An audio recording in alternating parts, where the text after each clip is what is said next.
y de inmediato contándoles que continúa el revuelo por la detención de Rodrigo Salinas el domingo pasado por desordenar un local de votación. Exactamente, fue criticado de poco serio y Rodrigo Salinas rompió el silencio y dijo que nunca lo quisieron sacar del aire porque lo importante era el rating. Vamos a la nota de la vuelta, comentamos. Sincero.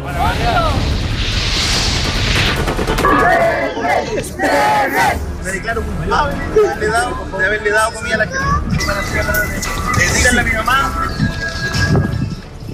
Durante las elecciones, uno de los mayores picos de sintonía y lo que prendió las redes sociales no fue precisamente los resultados de la votación, sino la detención del guatón Salinas. Algunos lo alabaron, otros lo criticaron y ahora en un móvil de intrusos él reconoce que todo lo hicieron por el rating.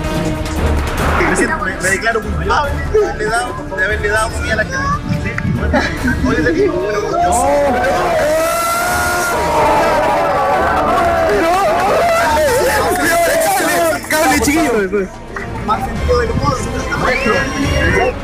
Pero esta autocobertura, Rodrigo, Felipe, fue muy positiva para el canal, porque de hecho cuando uno sintonizaba, hacía zapping, salía sabotaje a televisión, incierto destino de Salinas, sabotaje a televisión, incierto destino de Salinas. Este fue el momento exacto en que el humorista del Club de la Comedia fue sacado del centro de votación para ser detenido por desórdenes públicos. Todo pasó porque Salinas realizaba un móvil humorístico sobre las elecciones. Cuando estaba en vivo junto a Juan Pablo Queraltó, comenzó a repartir berlines a los votantes, haciendo todo un show en la Escuela República de México. Esto no le pareció nada de gracioso al jefe de local, quien lo mandó a sacar con los militares.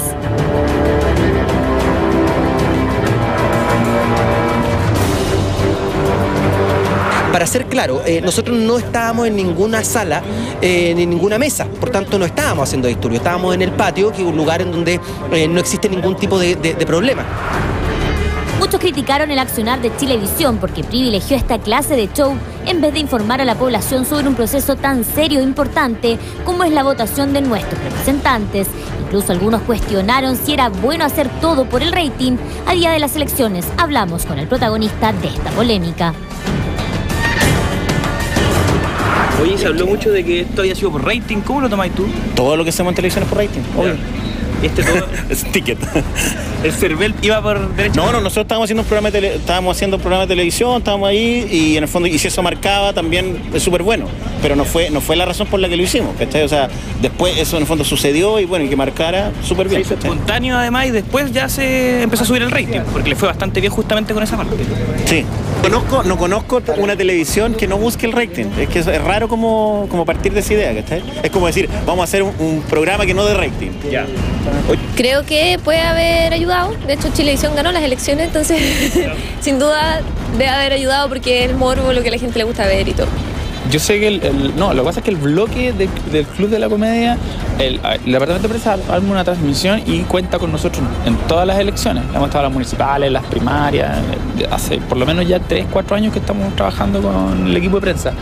Y le va bien, al bloque siempre funciona porque es un bloque donde todos descansan, ¿cachai? Como que ya terminaron de votar toda la gente importante que tiene que votar. La detención de Salinas provocó todo un revuelo en las redes sociales, donde el hashtag Liberen al guatón Salinas se transformó en trending topic. Incluso algunos fueron a protestar a la salida de la segunda comisaría, pero ¿realmente habrá estado bien lo que hizo el humorista? No lo vi porque la muy tonta me dormí una siesta desde las 3 de la tarde y me desperté a las 9 y ya había pasado todo lo que tenía que pasar.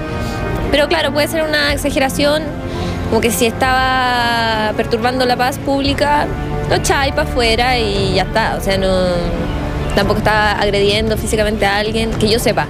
No sé si es así, pero que yo sepa no estaba agrediendo a nadie y llevarlo detenido. Hoy es como mucho. Yo creo que el tema de Rodrigo Salinas fue efectivamente un tema que mostró poco humor porque creo que él no generó ningún tipo de ruido como se planteó, creo que no hubo una falta de respeto. Hay otras instancias donde creo que uno puede no tener humor, o sea, creo que cuando uno se ríe de las minorías o cuando se ríe de alguien que tiene un hándicap, a mí no me parece, creo que yo por lo menos no comulgo con eso. Esto en particular creo que no, creo que más aún, creo que la política es una instancia para tener más humor en realidad. Pero así como muchos apoyaron al comediante, otros criticaron la farandulización de las elecciones. A estos imbéciles se les olvida lo que es un día de elecciones para variar televisión tratando de farandulizar todo. Pudieran dejarlo detenido por payaso, se supone que esto es un acto serio y no se debe prestar para este tipo de payasadas. No, para nada. Para nada. Nuestra cobertura fue una cobertura muy seria, completa, desde las 6 de la mañana. Si hay alguien que atribuye el alto rating que tuvo televisión durante la jornada, eso está absolutamente equivocado. Estuvimos ganando y arriba desde las 6 de la mañana hasta las 2 de la madrugada que terminaron las transmisiones del canal. Ganamos el día completo. Y lo que ocurrió con Rodrigo Salinas habrá durado una hora y media entre ida y vuelta, tampoco todo el tiempo con él en pantalla. Finalmente, Rodrigo Salinas admitió que todo el show realizado y que terminó con su detención fue por el rating, pero eso está bien.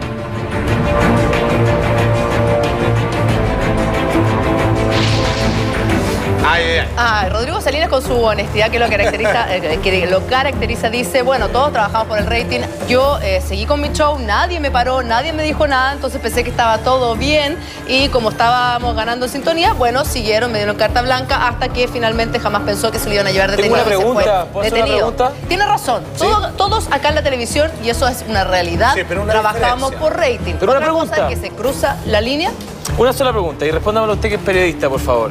Si en definitiva Rodrigo Salinas pertenece a una institución que es Chilevisión y él va con un periodista también que está haciendo como parte de la acción, o sea, él es cómplice de la situación, ¿por qué Carabineros no se llevó preso también al otro personaje? Porque al parecer el que estaba haciendo el desorden, regalando comida y haciendo las jodas... Pero el show completo en la televisión, sí, en pero, definitiva, era como que era el todo. Los militares que desalojan finalmente a Guatón Salinas y se lo entregan a Carabineros, no estaban viendo la televisión, además, estaban viendo lo que estaba pasando ahí. Además que yo creo que acá hay otro tema, y yo creo que Rodrigo Salinas... ¿Que representa una institución? Sí, y yo creo que Rodrigo Salinas lo tiene súper claro. ¿Qué pasa si Juan Pérez hace lo que hace Rodrigo Salinas? Y llega el jefe local y le dice, a la próxima se va. El tipo se va. Claro. Pero como él estaba al aire, estaba en vivo, le estaba dando muy buen rating, ¿no? ¿Otra cobertura? Bueno, él mismo lo reconoce. Se mantiene en el lugar. Y tú te mantienes ahí hasta que te digan del canal que salgas. Y habitualmente te dicen eso cuando el rating no te acompaña. Pero como el rating se mantuvo, cruzaron la línea. Y continuaron con el show cuando lo detienen, que no lo detienen, cuando se lo llevan los carabineros, que más o menos no va, cuando la gente va a la comisaría. Ahora, lo cierto es que toda esta situación uno podría decir, bueno, ahora ya que fue detenido Rodrigo Salinas y esto se suma al parte de Sergio Freire que se filtró por la red y sus problemas con Carabineros a partir del sketch Los Cabos, Buenos Días, Buenas Tardes. No me diga. Ellos van a parar. Oh, no. Yo pensé que se venía la película. Ellos van a parar, pero lo cierto es que todo lo contrario, porque los humoristas van a continuar y ahora están planeando realizar una película en honor a Carabineros de Chile. Honor, entre comillas. Y ya van dos. Ya van dos, efectivamente. Y es más, hoy día en el diario La Cuarta es el mismo Rodrigo Salinas que cuenta detalles de esta película, que asegura que ahora tiene mayor inspiración y que va a hacer esta película desde un conocimiento más testimonial porque nunca antes había ido preso. ¿Una apología a Carabineros va a ser entonces esta película? Parece, y que dice que va avanzando esta producción y dice, bueno, le pregunta al periodista, pero ni siquiera por caer preso tú piensas de alguna manera dejar este proyecto al lado, y él dice, para mí es una señal del destino. Primero hicimos el sketch, después le sacan un parte a Freire y ahora caí preso yo. ¿Cómo no van a ser indicios de que hay que hacer la película? Después le sacan un parte a Freire y lo suben y lo publican. Ojo con eso, ahora, Matías, y bien importante. Claro, respecto a de qué se va a tratar esta película que estaban planeando los integrantes del Club de la Comedia, dice, es la vida del Cabo Negro y el Cabo Gordo antes de ser Carabineros. Después se conocen y salvan el mundo. Algo súper común. Buena. Entonces le preguntan, bueno, pero entonces los policías cuando de alguna manera te tuvieron, te dijeron algo por las burlas, por el Buenos Días, Buenas Tardes, por todas las molestias que este gag, que este sketch ha traído a los Carabineros. Y Rodrigo Salinas dice lo siguiente, no nada, solo me miraban con cara de, al fin cayó. Pero eso es interpretable nomás. Sí. Bueno, esa es la interpretación que hace él, pero ahora, aún así, en vez de decir, ¿sabéis qué? Ya bajémosle el tono al tema de Carabineros, sobre todo con la supuesta película de la PDI. Ahora ellos planean llevar ese gag al cine. ¿Quién va a ser el canal que los va a promocionar con la película? Adivina. ¡Mira! O sea, que el canal está de acuerdo, pues. Pero... por eso voy al respaldo. Negocio redondo. Negocio redondo absolutamente para todos. Y para la novedad, todo esto. Sí, Oye, pues, pero ¿cuál es es la una novedad? película. ¿Cuánta inversión, Salfa, tiene una película? O sea, igual es súper caro y el retorno en Chile de la gente que va al cine a ver películas nacionales tampoco. Ahora, Pero cuando tienes el auspicio de un canal detrás, se hace bastante más barato. Bueno, y yo creo que va con Chilevisión tiene un departamento que se llama Nuevos Negocios. de nuevos negocios, financiamiento de nuevos negocios. Entonces, cuando ven esta oportunidad, dicen, bueno, ya salió la primera película, Ya que era estamos en cierta, esta. la de Barrio. Entonces dicen, ya, pues hagámosla al tiro y hagámosla en 2 semanas. Enrique Ormazábal, te Pero ojo, ¿sabéis que me parece positivo en cierto punto? Porque eso es industria del cine. Es ver la oportunidad, sacar la película. Un negociado, obviamente, Ahora, pero esto no le va- finalmente algo que la gente consume. no le va a traer otro tipo de consecuencias a Sergio Freire y Rodrigo Salinas. Estamos viendo que ya el parte se filtró en internet. A Rodrigo Pero Salinas se entendemos lo que llevan están por protegidos, pues, desórdenes, detenidos. Sí, pero- y ellos continúan en esta senda. Pero ojo que Carabineros no tuvo nada que ver en lo de Rodrigo Salinas, No. porque quien está a cargo de los locales son las Son los Fuerzas militares, Armadas. sí. O sea, Ellos los tuvieron militares. que llevarlo a la comisaría porque está la... ¿Cachai? O sea, Pero fue un puente tuvieron la que hacer la fuerza- pega, las Fuerzas pero Armadas. no nació de ellos la idea de llevarse a los detenidos. Además que tal como dijo Rodrigo Salinas, lo trataron muy bien y le dijeron que tenía que comentar en la prensa que lo habían tratado Seguro. muy bien. Cosa que él Ya, hizo igual quiero como- ver la película de Los Cabos. Yo esa película voy. Tome. Sí, está bueno. complicado esta situación. Yo creo que de repente... Tú vas a estar invitada a la van premier de esa película. ¿Por qué? Porque sí, porque eres una persona que es como el puente de... ¿El puente de qué? No, me refiero cómo se llama, que estamos comentando bien la situación. ¿Pero por qué le pega? Es una alianza. Una alianza, si no tengo ninguna alianza. Si nos sirve a todos. Si no los conozco. Un cameo. Un cameo. Oye, pero hablando ya de las elecciones, bueno, Katy Barriga fue electa frente a cualquier pronóstico, fue electa Core. Y ya está sufriendo de las risas, las Al bromas, toque. incluso la humilloterapia que le están haciendo por las redes sociales, que se están riendo de cómo sería su oficina entera de rosada, llena de Hello Kitty. ¿Será tan así? Vamos a la nota y se la comentamos.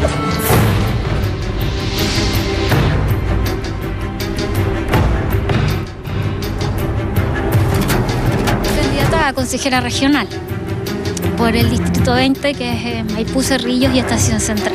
Feliz, muy orgulloso de ella y también contento que le hayan propuesto esta oportunidad. De esta manera, hace algunos meses, Katy Barriga no escondía sus ganas de ser consejera regional y lo logró con la primera mayoría en su circunscripción. Esto que provocó su felicidad hizo que las redes sociales ardieran con burlas hacia la esposa de Joaquín Lavín Jr. La elección de Katy Barriga como consejera regional por Maipú, Cerrillos y Estación Central fue altamente comentada en las redes sociales. Y es que la ex chica Mecano sorprendió a todos al tener más de un 23% de las preferencias, muy alejada de sus contrincantes que solo contaban con un 9%. No conozco nada, no vi nada. Yo creo que cuando la democracia habla hay que escucharla. Si el pueblo eligió en el Estado de Derecho a una mujer que quiera representar a un territorio y tiene un ideario y fue votada, mi respeto. Mi respeto por los que votaron por mí, los que casi votaron por mí, los que no votaron por mí y por los que votaron por Katy Barriga. Mi respeto. Hoy día todo puede ser. Hoy día todo puede ser. Con este sistema todo puede ser. Hay personas que están en tercer lugar con una bajísima votación que hoy día están en el Parlamento. No, bien. La gente es la que decide. Y de diferentes áreas de donde uno proviene, la gente evalúa, resuelve si sus propuestas son positivas, potentes, y vota por ellos y los apoya. Fue por eso que los cibernautas se burlaron de la ex robotina, con fotografías como esta.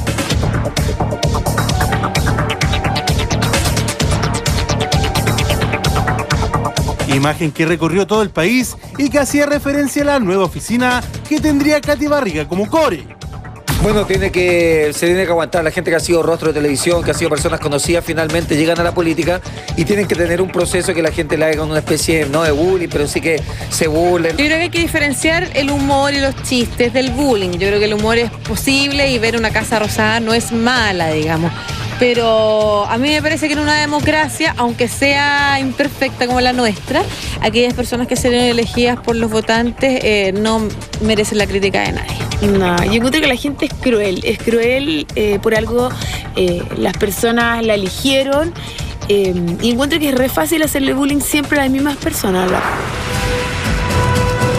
Sin embargo, esa imagen fue lo más suave que se vio en las redes sociales, ya que a través de Twitter se ensañaron con la esposa de Joaquín Lavín hijo, también electo diputado. Tanto fueron las burlas que incluso fue trending topic por mucho rato. Y Katy Barriga salió core. Se viene la escultura de Hello Kitty en la entrada de la municipalidad. Gracias a Chile por darnos la oportunidad de hacer que Katy Barriga gane 600 lucas por ir a 2 reuniones mensuales. A Katy Barriga le dijeron que ahora tenía que leer la Constitución. Prefiero esperar a que hagan la película, contestó. Te encargo el olor a chicle de sandía de la oficina core de la Katy Barriga.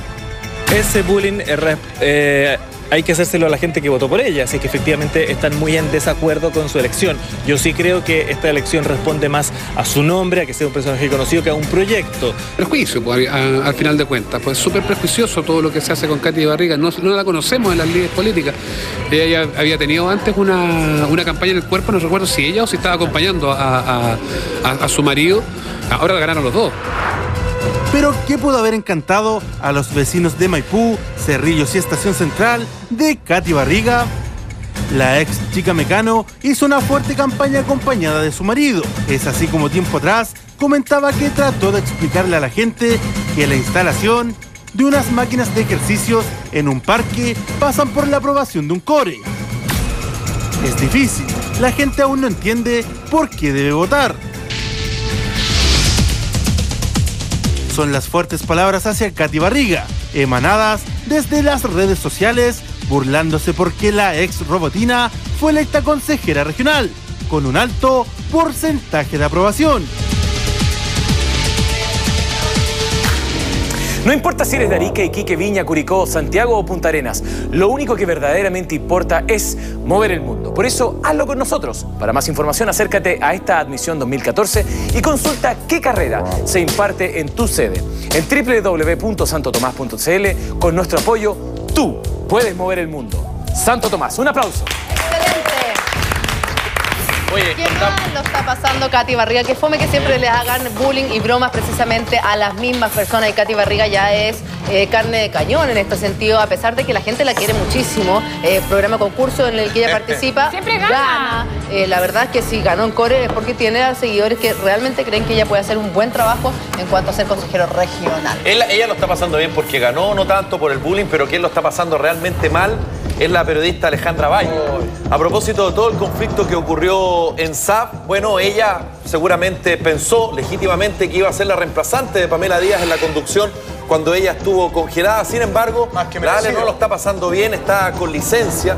Y la verdad es que además hay varios canales, 2 de televisión, que están intentando contar con sus servicios. ¿Por qué lo está pasando tan mal Alejandro Valle? Bueno, vamos a conversar justamente sobre este tema con Sergio Chilin, pero antes vamos a la nota y a la vuelta lo vamos a analizar aquí en Mañaneros.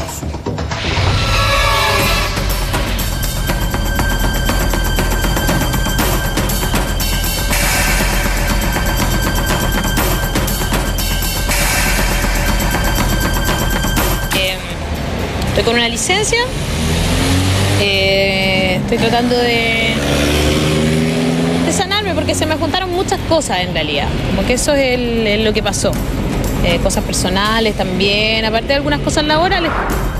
Alejandra Valle está pasando por días difíciles. Tuvo que salir abruptamente de la animación de SAF luego de la vuelta de Pamela Díaz y hace un tiempo está fuera de la pantalla debido a un cuadro de estrés que la tiene con licencia. Además, el equipo del programa farandulero estaría dividido y su amistad con la fiera quebrada. Ale Valle pasa por un duro momento. Es por eso que fuimos en su búsqueda y la encontramos. De esta forma pudimos conversar y aclarar muchas dudas. Lo principal, el cuadro de estrés que la tiene por el momento fuera de la pantalla chica. Hola Ale, ¿cómo estás? ¿Cuánto tiempo? ¿Cómo están? ¿Cómo estás ahí después de tu salida de SAF? Bueno, estoy... El otro día lo dije ahí en los chiquillos de En Portada que me agarraron por aquí mismito por el barrio. Estoy con una licencia. Estoy tratando de sanarme porque se me juntaron muchas cosas en realidad, como que eso es lo que pasó. Cosas personales también, aparte de algunas cosas laborales, pero de repente a uno se le junta todo nomás.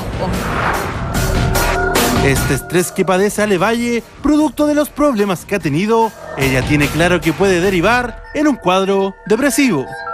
No es una licencia por depresión, más bien como tiene que ver con el estrés. Igual estoy yendo al psiquiatra, haciendo terapia, cosas que se hacen en situaciones como esta, digamos, ¿no? Efectivamente, claro, es probable, sobre todo porque no sería la primera vez en mi vida que he presentado un cuadro similar a este. Hace muchos años que no me pasaba, pero efectivamente yo he presentado depresión en otros momentos de mi vida que han tenido que ver con el estrés, justamente. ¿Le habrá afectado su salida de la animación de Saab y la supuesta pelea con Pamela Díaz?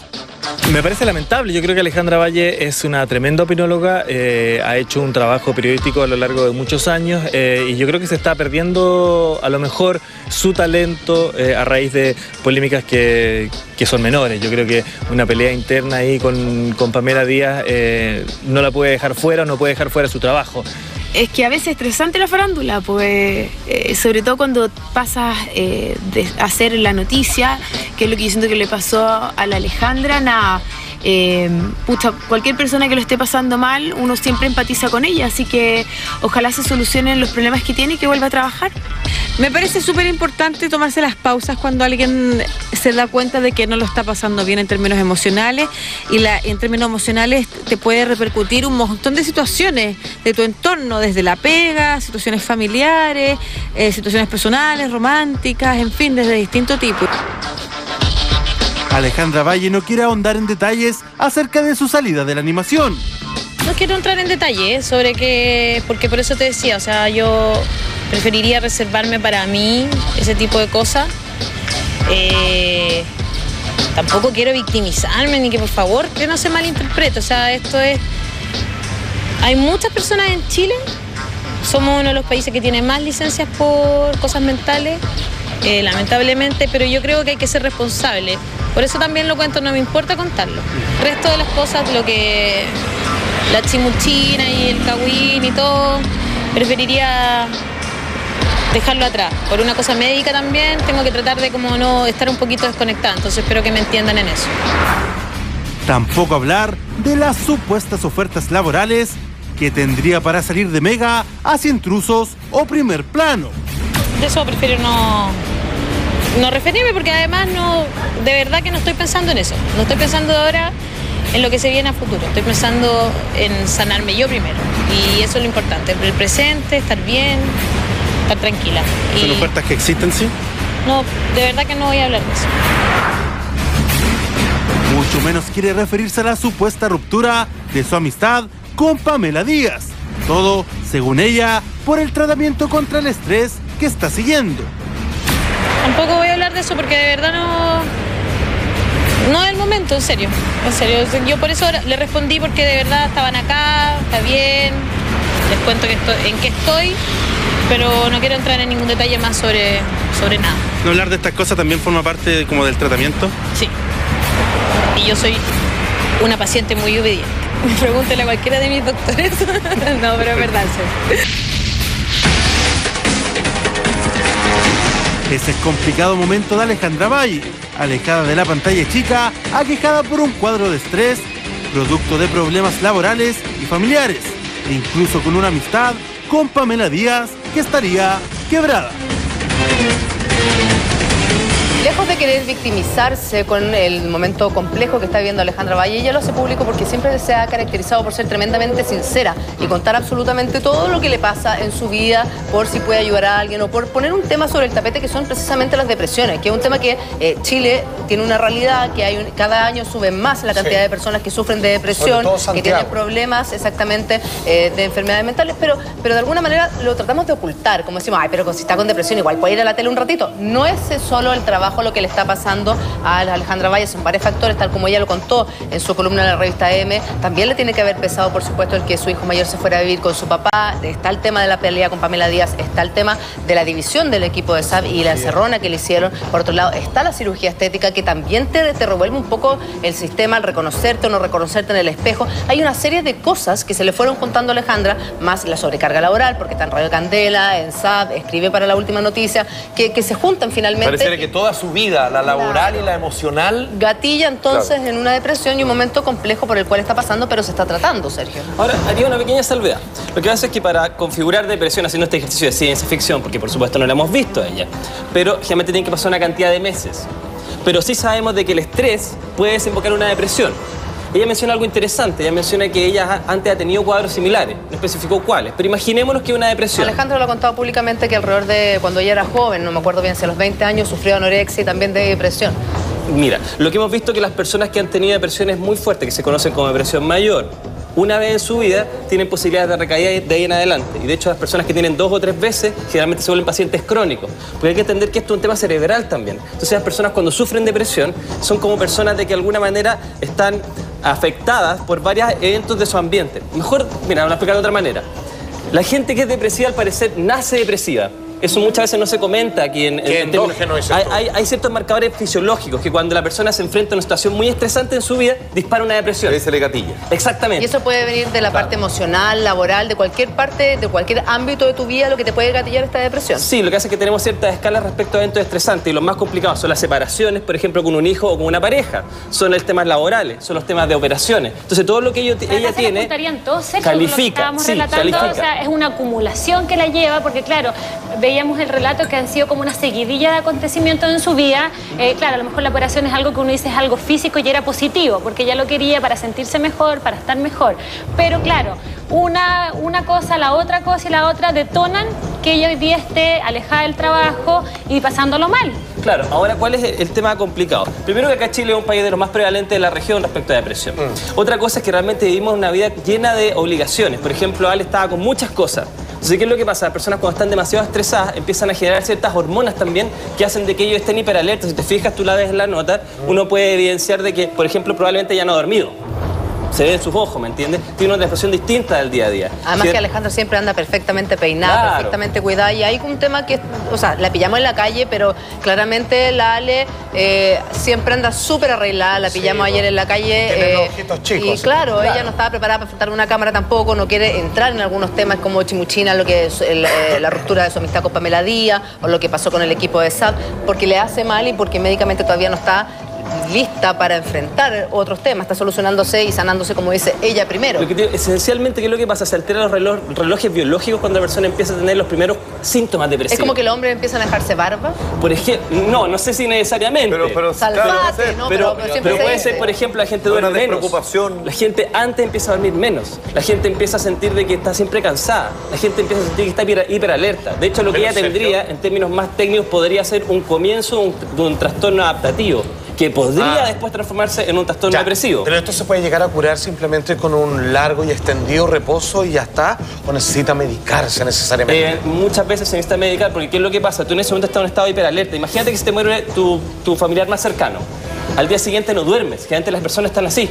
Lo que tengo entendido es que ella sufre de ciertas situaciones de angustia, de que empieza a acelerar la respiración, le duele la guata, entonces hay una serie de situaciones típico, como... Eso es muy típico, entonces... Previo ataque de pánico, no sé. Es parecido, entonces, ¿qué es lo que empezamos a ver con modelos de personas y modelos de animales? La medida que la persona se siente más estresada, empieza a subir sus niveles de alerta, hasta que llega a un punto que su sistema inmunitario empieza a deprimirse, empieza a tener cambios fisiológicos, y ahí empieza a ver este tema como de menos ganas, menos energía, y ahí se empieza a transformar en otra cosa. Exactamente. Y eso solo se cura con medicamentos, porque anoche en Mentiras Verdaderas estuvo Pedro Engel, que contó su vida con una templanza, con una sabiduría realmente impactante, una vida llena de pruebas impactantes. Y lo que él al final da como consejo es que finalmente las crisis, los momentos dolorosos, hay que vivirlos. Como la resiliencia. No hay que doparse para como traspasarlo y de alguna manera hacer como que aquí nunca ha pasado nada. Sino de alguna manera hay que vivirlo, hay que cargarlo, hay que vivir el dolor para salir adelante más fortalecido. Me parece hermoso lo que dice Pedro, me parece que él es un terapeuta con harta experiencia, pero discrepo completamente de él. ¿Por qué? Siendo psicólogo, yo no doy medicamento. Pero cualquiera que haya estudiado suficiente neurociencia se da cuenta de que en muchos casos la persona no puede salir solamente con buena voluntad y buena onda. Y una terapia de decir, afrontemos la crisis. Eso a veces ayuda, pero hay personas que no tienen las herramientas necesarias. Insisto, también hay algunos elementos genéticos que influyen. Entonces hay personas que van a tener una tendencia a tener un evento estresante muy fuerte en su vida y van a generar de ahí en adelante una depresión. Entonces a veces necesitas apoyarlos con medicamentos. Mira, quiero hacer algo. Quiero repetir, por favor, señor director, las declaraciones de Alejandra Valle a través de este momento bastante complejo que está viviendo, que se evidencia en su look, en su gesto, en todo. Y seguimos hablando, por supuesto, acerca de las depresiones con Sergio Chilling. Hola Ale, ¿cómo estás? ¿Cuánto tiempo? Chiquillos, ¿cómo están? ¿Cómo estás ahí después de tu salida de SAP? Bueno, estoy... El otro día lo dije ahí a los chiquillos de en portada que me agarraron por aquí mismito por el barrio. Estoy con una licencia. Estoy tratando de sanarme porque se me juntaron muchas cosas en realidad. Como que eso es lo que pasó. Cosas personales también, aparte de algunas cosas laborales, pero de repente a uno se le junta todo nomás. No es una licencia por depresión, más bien como tiene que ver con el estrés. Igual estoy yendo al psiquiatra, haciendo terapia, cosas que se hacen en situaciones como esta, digamos, ¿no? Efectivamente, claro, es probable, sobre todo porque no sería la primera vez en mi vida que he presentado un cuadro similar a este. Hace muchos años que no me pasaba, pero efectivamente yo he presentado depresión en otros momentos de mi vida que han tenido que ver con el estrés, justamente. No quiero entrar en detalle sobre qué, porque por eso te decía, o sea, yo preferiría reservarme para mí ese tipo de cosas. Tampoco quiero victimizarme, ni que por favor, que no se malinterprete, o sea, esto es... Hay muchas personas en Chile, somos uno de los países que tiene más licencias por cosas mentales, lamentablemente, pero yo creo que hay que ser responsable. Por eso también lo cuento, no me importa contarlo. El resto de las cosas, lo que la chimuchina y el cagüín y todo, preferiría dejarlo atrás. Por una cosa médica también, tengo que tratar de como no estar un poquito desconectada, entonces espero que me entiendan en eso. En lo personal me duele el complejo momento que está viviendo Alejandra Valle. Es mi amiga, sé que es una mujer con una fuerza impresionante, con una alegría. O sea, todos los que hemos trabajado con la Ale, vemos que es una mujer que no se deja abatir por ninguna prueba. No evita reírse uno con ella. Claro, y que siempre está tremendamente alegre y de verdad es preocupante verla así, como cabizbaja, como estresada, como que no es la Ale que nosotros conocemos. Sergio, y perdona, ¿y ese puede ser un síntoma inequívoco que vas camino a la depresión o que ya estás con depresión, Sergio? Puede ser un marcador. Mira, generalmente para diagnosticar una depresión tienen que pasar 6 meses con ciertos rasgos que tienen que ver, por ejemplo, con cambios en la capacidad motora, con cambios respecto al estado de ánimo, con cambios respecto a los ciclos de sueño. Y varios de estos empiezan a calificar para decir, esta persona está deprimida. Que, por ejemplo, Juan Andrés, tú me hiciste una pregunta cuando estábamos en el... Exactamente, que tiene que ver que cuando una persona está deprimida, que no es lo mismo que tener estrés o un menage, quiere decir que uno no tiene ganas de vivir porque se siente aparte o que no encaja con el sistema que te toca vivir. Es por eso que quiero hacer algo muy importante para toda la gente que está en la casa, es aquellos puntos los que tenemos que fijarnos si es que cualquiera de nosotros va en camino de la depresión. ¿Cuáles son esos? Se los contamos a la vuelta de esta breve pausa comercial. Los puntos para saber si estamos deprimidos. Una pausa y ya volvemos. Estábamos hablando de los signos y síntomas de la depresión con Sergio Chilling a propósito del momento complejo que está atravesando nuestra querida amiga Alejandra Valle. Ya, mira, a ver, partamos con el sueño. Hablamos, por ejemplo, hay una alteración respecto a los ciclos del sueño. Las personas que les cuesta conciliar dormir o empiezan a despertarse, por ejemplo, en la mitad del sueño, 3, 4 de la mañana. Y es algo que no han tenido antes. Y cuando se transforma en una constante eso además, ¿o no? Sí. Ansiedad, por ejemplo. Por supuesto. Ansiedad que va de la mano con irritabilidad. Irritabilidad. ¿Cierto? Las personas se muestran, por ejemplo, muchas veces constantemente hiperpreocupadas respecto a su entorno. Ves que, por ejemplo, se tiemblan más de lo normal, sienten que el pecho les palpita más. Todos los síntomas asociados a la ansiedad y también son más irritables. Por ejemplo, un problema chico o un problema que normalmente ellos lo trataban bien, ahora para ellos es un desastre, ¿me entiendes? Hay ideas de tristeza también, que eso es importante porque es lo que siempre asocia a la gente a la depresión. Que es el tema, por ejemplo, de ideas depresiva, de que no me va a resultar nada, pero es una cosa constante, una cosa más extendida que lo normal. Se sienta tristeza y uno no tenga motivos aparentes por los cuales uno está triste. Por ejemplo, y que uno normalmente, por ejemplo, si uno tiene una sensación de tristeza durante 5 minutos, la gente puede tener todo el día y durante varios días, harto tiempo. ¿Ya hay alteración en el comer, Valecier, respecto al apetito? Sí, sí. El apetito tiene que, por ejemplo, muchas de las personas pierden el deseo de comer, muchas veces. O lo contrario. Ahora muchas veces también aumentan el deseo de comer, pero generalmente vemos al principio una pérdida del deseo de apetito. También vemos una pérdida del deseo sexual, generalmente. Eso se conoce en general como anedonia, es la falta del deseo del placer. No quieres sentir placer, no tienes ganas de tener placer. Y por lo tanto tu mente y tu cuerpo está solo enfocado en este problema, digamos, o en estos problemas que uno tiene. Exactamente, también tenemos alteraciones somáticas, corporales. Por ejemplo, la gente empieza a experimentar dolores crónicos que antes no tenían. ¿En los dedos? En los dedos, en todo el cuerpo. Empiezan a sufrir quejas que aparecen y desaparecen. Muchas veces las personas empiezan, por ejemplo, a sudar en la noche, cosa que antes no tenían. No es por el tema del verano. Las enfermedades tienen más posibilidades de entrar al organismo, ¿no? ¿Te bajan las defensas? Correcto, bajan las defensas. ¿Me entiendes?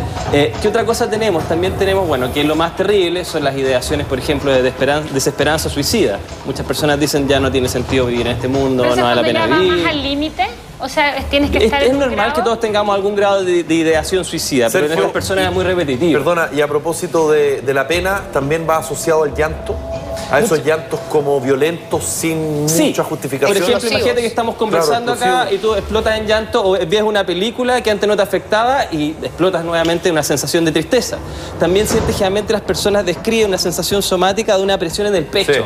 Sienten que tienen como algo acá y tú hablas un poquito con ellos en algo más íntimo y ellos explotan en esa pena o en esta rabia. Se dice que el corazón, sobre todo porque está ubicado en esta parte, tiene una pequeña, como por decirlo así, telita, y eso es verdad, y que ella se endurecería, y por eso es que uno siente que al momento de respirar, el corazón no puede dilatarse lo suficiente. Sí, y un poco también lo que vimos ayer, las personas se ventilan distinto. Y ellos no se dan cuenta que están vestirando de una manera distinta, más del pecho. La sensación de cansancio, Sergio, esa sensación de no tener energía, que uno está todo el día. Si lo pusimos acá, la sensación de cansancio es una sensación somática, una sensación que la gente experimenta como que ellos no tienen ganas de hacer las cosas, como que el cuerpo les pesa. Tal cual. ¿Me entiendes? Entonces tenemos que entender de que, ¿cuál es un poco? El tema de los signos son todos los elementos físicos que nosotros podemos constatar respecto a la depresión. Y los síntomas son lo que la gente describe respecto a sus cambios en el estado. Producto del cansancio también, la gente habla de que hay un problema de atención. Es como que la gente le dice, oye, ¿vamos a ir hoy día a hacer las compras? Ya. Y después vamos. ¿Qué? Así como está en otra, todo el rato. Exactamente, las personas, su capacidad de atención cambia. Y también vemos, por ejemplo, que además de que la capacidad de atención cambia, o sea, ¿lo pusimos esto, no la capacidad de atención? No, falta de atención. Ya, falta de atención. Obviamente que no todos los elementos vamos a encontrar en todas las personas. Se van a manifestar distinto en cada persona, pero la idea es que esto se sostiene en el tiempo. Y cuando se sostiene en el tiempo vemos que hay cambios inclusive cerebrales. ¿Cuánto se sostiene en el tiempo? Porque yo puedo estar en un periodo de mi vida debido al estrés en que tengo muchas de esas características, pero me dura una semana, 2 semanas. Es bueno eso que tú planteas, Juli, porque en el fondo, ¿qué es la idea? El estrés, que son ciertas reacciones fisiológicas que tiene el cuerpo respecto a una alarma, cuando se sostienen en el tiempo pueden algunos individuos vulnerables gatillar una depresión después de un tiempo. Entonces generalmente el manual que dice 6 meses. Que nosotros tenemos 6 meses esto. Todos los consultorios en Chile y muchos médicos generales hacen preguntas de rutina respecto a constatar depresión, porque en realidad aquí en Chile hemos visto que hay muchos casos de depresión. Probablemente, por ejemplo, porque nuestros factores de estrés actuales son mucho mayores. Pero Sergio, tú puedes solucionar el problema de estrés a la persona, pero ¿qué pasa cuando no puedes solucionar el entorno del cual te afectó y al cual tienes que volver? Porque esta persona, en definitiva, salió de un lugar donde, por lo que se puede entender, le generó este cuadro de estrés, más otros factores. Pero se va a sanar y va a tener que volver al mismo lugar, porque esas personas no han cambiado. Ahora la pregunta del millón, si la persona va en ese momento a haber tenido una compensación suficiente para tener las capacidades para poder enfrentarse de nuevo a la situación y poder enfrentarla bien. Que es un poquito lo que hablábamos ayer de las fobias, ¿no? Es un poquito lo de las fobias. Que es un poco lograr de alguna forma internalizar esa reacción de repulsión que te provocaba un insecto, no tengo idea. En este caso, ahora de alguna manera lograr el equilibrio. A Pamela Díaz. Claro, ahora el problema es que ¿qué pasa? Muchas veces tenemos los primeros eventos en la adolescencia y las personas no se compensan de ahí en adelante y tienen un hábito depresivo, tienen una manera de ver las cosas. Ahora, otro punto que también llama la atención, por ejemplo, y podría caber dentro de estos signos o síntomas, es el ser constantemente negativo, el sentir que el menor problema se transforma rápidamente en el mayor problema, como no dimensionar finalmente que se te quedaron las llaves del auto adentro. Bueno, se te quedaron las llaves del auto, no es tan grave, pero uno lo ve como el fin del mundo. Teniendo solución a algo, quedan atrapados en el problema. Lo que pasa es que no se enfocan en mejorarlo. Mira, de hecho, yo hace un tiempo atrás quería hacer un estudio respecto al tema de los ojos, inclusive los ojos. Cuando tú ves imágenes, los depresivos tienden a tener una atención selectiva hacia las imágenes tristes. Entonces, ¿qué pasa? En el fondo, si tú ves el problema así, la persona en este momento que está depresiva ve el problema así. Pero sus ojos, su percepción, su cerebro siente que realmente el problema es gigante. Pero no es necesariamente que ellos sean bajoneados. O, oye, cálmate, calma la vena. No, la persona realmente siente de que las cosas son muy grandes como para macropsia. Una cosa Ahora, así. Yo una vez conversé con una persona que estaba con un cuadro depresivo y sentía que esta persona sentía como que el mundo lo tenía en los hombros, como que se le había escapado de las manos la vida, la cantidad de responsabilidades, la cantidad de cosas que tenía que hacer. Oye, y ya no podía con todo lo que constantemente tenía Por el que estrés. vivir. ¿Me entiendes? Porque una vez que la persona se siente abrumada, empieza a generar todo este ciclo hormonal y estos cambios respecto a su ciclo energético, y todo también te del día llega a la a ti. noche, no poder dormir, toda esta cantidad de actividad hace cambios físicos. Esos cambios físicos, cuando te sientes abrumado, empieza a generar esta sensación, que es una sensación adaptativa que nos hablamos un poco, que de alguna manera la persona depresiva es una respuesta adaptativa a sentir de que yo no puedo con todos estos problemas. Probablemente nuestros principios como seres humanos, cuando nos enfrentamos a un problema muy grande y no lo podíamos vencer, nos tiramos para abajo para poder sobrevivir. Un poco lo que tú me comentabas, y entonces la depresión se puede entender como una reacción cerebral donde uno dice, yo aquí no calzo, aquí no encajo, no sirvo, me quiero morir. O sea, quiero desaparecer. Es un mecanismo adaptativo de consumir menos energía, porque no puedes hacer frente a la situación con la que estás lidiando. Pero cuando esto se hace crónico, tú no puedes enfrentar muchas situaciones en la vida que sí realmente podrías hacerla. Ahora, Sergio, una de las cosas que siempre se ha dicho, ¿hay distintos grados o niveles de depresión? Sí, claro. Tenemos, por ejemplo... Vamos a borrar un poco los Lo que síntomas. hace es que entender de que primero no tenemos claro científicamente qué es la depresión. ¿Me entiendes? Tenemos algunos indicios biológicos, psicológicos, etc. Entonces sí hemos descubierto que ciertos grados y ciertos síntomas son más graves que otros. En términos de manual pensamos que hay dos grandes tipos de depresión, la que se conoce como distimia o depresión menor y la que se conoce como depresión mayor. La depresión mayor sería mucho más incapacitante en términos laborales. Por ejemplo, lo que se conoce respecto a un conocido político que dice que tuvo que dejar la política a causa de ello. Exactamente, ¿me entiendes? Que impediría, por ejemplo, que tú puedas sostener un trabajo. Impediría de que tú puedas sostener una relación amorosa, ¿me entiendes?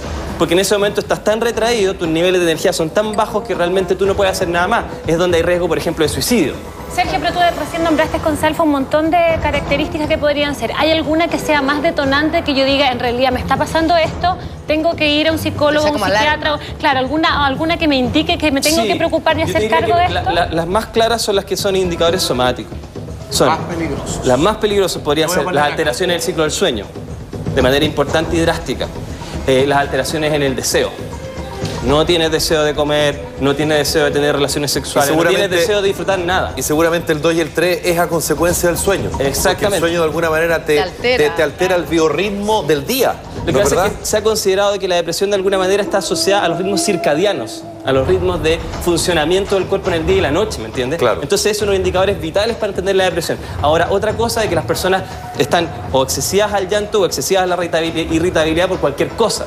Entonces también es un síntoma importante. Si tú señalas que hay cambios hormonales, me imagino que cuando uno después se recupera, ¿vuelve al estado hormonal que tenía antes del estrés o cambia literalmente el cuerpo y después uno nunca más vuelve a ser el de antes? Depende, porque algunas personas supuestamente tienen como una bomba de tiempo, por decirlo así, según algunas teorías. Entonces ellos genéticamente tienen una tendencia a ser depresivos y cuando ellos tienen el primer evento estresante importante en su vida, se quiebran, hay cambios hormonales y de ahí en adelante mantienen un ánimo depresivo para siempre.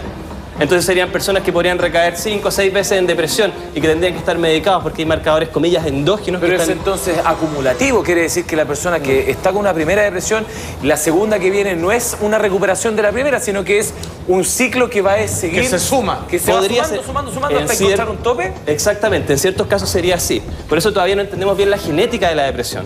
Porque eso nos podría diagnosticar mejor y entender qué personas son más vulnerables de por vida y necesitarían a más apoyo psiquiátrico y cuáles sencillamente tendrían que afrontar sus problemas de mejor manera o descansar. Ahora, te quiero hacer una pregunta. Si fallece un ser querido y no sabes cómo llevar el dolor, el luto, puede ser que pasen 2 años del fallecimiento de tu ser querido aguantando y cualquier cosa menor, un reto en la pega o en cualquier situación finalmente te provoque, te gatille una depresión. Lógico. O sea, es decir, el dolor escondido. Claro, por no tenerlo identificado. Una gran pena puede generar cambios en ti, cambios físicos en ti. Y esos cambios físicos en ti pueden generar, si es que tú tienes ciertos indicadores previos, un ánimo depresivo. En las personas que son resilientes, no. Hay personas que pierden a muchos familiares queridos y sienten una depresión normal, una baja de ánimo normal y después se recuperan. Pero ¿por qué otras personas bajo las mismas tristezas decaen y permanecen en estado de caída? Entonces esa es la gran pregunta científica que tenemos. Claro, y cuando tú no tienes depresión, no es verdad, sino que es un ser querido, es un amigo muy cercano, ¿cómo uno de alguna manera puede estar alerta para que esa persona, si es que se le gatilla, como decía la Maca, bueno, buscarle ayuda, contenerlo? ¿Cómo uno trabaja eso? Vamos a ver eso, pero antes tenemos unas preguntas del Twitter. La gente se está manifestando, por favor.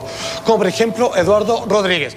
¿Un niño puede presentar depresión? Sin duda que sí. Sí. Tenemos la siguiente. Cindy Joana nos dice, ¿y la depresión posparto? ¿Cómo se entiende eso? Mira, la depresión posparto parte más o menos unos días, unas semanas después del parto, y tiene que ver también con cambios hormonales que tiene la persona y que hacen esta sensación de que, por ejemplo, no pueden amamantar o no pueden sostener un buen apego con el hijo. Perfecto. Pero esa claramente tiene un indicador biológico. Ahí usted tiene que ir y tratarse y tomar ciertos fármacos y probablemente va a salir bien de la situación. Pero ¿sabes lo que pasa? Que es mucho más común de lo que uno cree. Sí, o sea, yo tuve, pero muy suave, una depresión postparto, porque a mí me dijo el doctor, te voy a dar unas pastillitas. Y uno, cuando acaba de tener a su hijo, uno no sabe que te están metiendo por la vena una cantidad de fármaco impresionante. Entonces uno ve el mundo de colores, está feliz por la llegada de tu hijo, claro. te dan de alta, llegas a tu casa. Y como que es como que te pasa un tren encima. Tú querías a tu hijo, estáis feliz, pero lloráis, sentís que el mundo se te acabó, que no te la podís con la guagua, que todo el día vives en función de la guagua, que no puedes salir de la casa, que no te puedes duchar, que no podías hacer nada. Y finalmente yo llamé a mi ginecólogo y le dije, ¿sabéis qué? Hay un niño en un pozo y ese niño soy yo, o sea, necesito ayuda. Y me dio unas pastillas que, de verdad, que me ayudaron a salir adelante y a entender el proceso, que era un proceso completamente hormonal, de que el cuerpo se está reordenando después de un parto, que es un tema no menor. O sea, para el organismo. en ese caso tiene un ciclo determinado. Tiene un ciclo, y de hecho las mujeres que no están teniendo parto, digamos, pero que tienen los ciclos menstruales normales, hay ciertos momentos dentro de su ciclo de que están con un ánimo más depresivo, un ánimo más irritable. Perdón por la pregunta, pero en los ciclos menstruales de las mujeres se puede hablar de mini depresiones, de que hay ciertas alteraciones de un día y todo lo demás. Podría llamar de mini cambios del año. Claro, perfecto. más que depresión. Pero no entra una depresión. No entra una depresión. Tenemos más preguntas del Twitter, por favor. Ahí está, Liliana dice, mis ojos cambiaron después de la muerte de mi padre y la separación con el papá de mi hija. Irritable y llorona. ¿Esto es depresión? No. Lo que pasa es que tú tienes que ver si pasa esta sensación más de 6 meses. Ahí ya podrías empezar a decir de que es un dolor no resuelto o que podría transformarse en una depresión. Perfecto. Ahora, aquí lo primero que tienes que tener en cuenta es que los primeros días después de la muerte de una persona probablemente no vas a dormir, no vas a querer comer, vas a estar mucho más activo de lo que supuestamente solo se para espera. entenderte, la depresión es válida como concepto, hay que verla en el tiempo. Hay que verla en el ¿Cuánto dura? tiempo. Es un plazo. Es un plazo. Entonces ahí recién tienes depresión. Exactamente. Lo otro es pena nomás. Lo otro es un estado de ánimo normal que puede ser por ciertas circunstancias. Sergio La Julián antes mencionaba la entrevista de Pedro Engel anoche, Mentiras Verdaderas, y claro, él hablaba de esta sensación de que uno tenía que vivir el dolor, asumirlo y todo. Uno puede sanarse sola, yo puedo darme cuenta que lo estoy pasando mal, que estoy comiendo menos, que no puedo dormir, que ando irritable, o sea, que me siento que en verdad quizás tengo una depresión o un principio de depresión. Si yo me hago cargo de esto, ¿yo puedo sola salir adelante y salir de esta depresión o en realidad necesito que alguien me vea o voy a volver a caer en lo mismo? Mira, yo creo que esto es solamente teórico, así que voy a especular acá. Pero hay 3 niveles de síntomas depresivos. Los que son más como un poco pensamientos negativos, tristeza y la cosa más psicológica. Después viene un nivel 2, que son las sensaciones de falta de movimiento. Las personas depresivas se mueven más lento. Cansancio. O las que se quedan acostadas todo el día y no se quieren mover más de la cama. Entonces ese es el nivel 2 y el nivel 3 ya son síntomas psicóticos. De que realmente, por ejemplo, ves a tu familiar muerto en tus sueños, sientes que te quieres suicidar y cosas así. Entonces, dependiendo de los niveles, tú podrías decir, ya, estos síntomas que tiene una persona sí, puede lidiarlos solo. Pero cuando son más profundos, podríamos decir que tal vez hay alteraciones fuertes. O sea, el primer nivel podría manejarlo solo. Exactamente, exactamente. Ahora inclusive hemos visto disminuciones en la materia gris de algunas áreas del cerebro cuando la persona tiene una síntoma depresiva. Es una crisis, ¿me entiendes? Tenemos más preguntas del Twitter, atención. 2. Tenemos a Nick, le dice, ¿existe posibilidad real de curar una depresión sin medicamentos? Y Luisi, otra pregunta, mi hija tiene depresión. ¿Tiene que ver la cultura japonesa que ve? O sea, no sé si una pregunta o una afirmación, pero no... Mira, en el tema de la primera persona, sí, se puede curar, generalmente son las que se llaman distimia, que son depresiones leves. Esas generalmente hasta tratas con psicoterapia.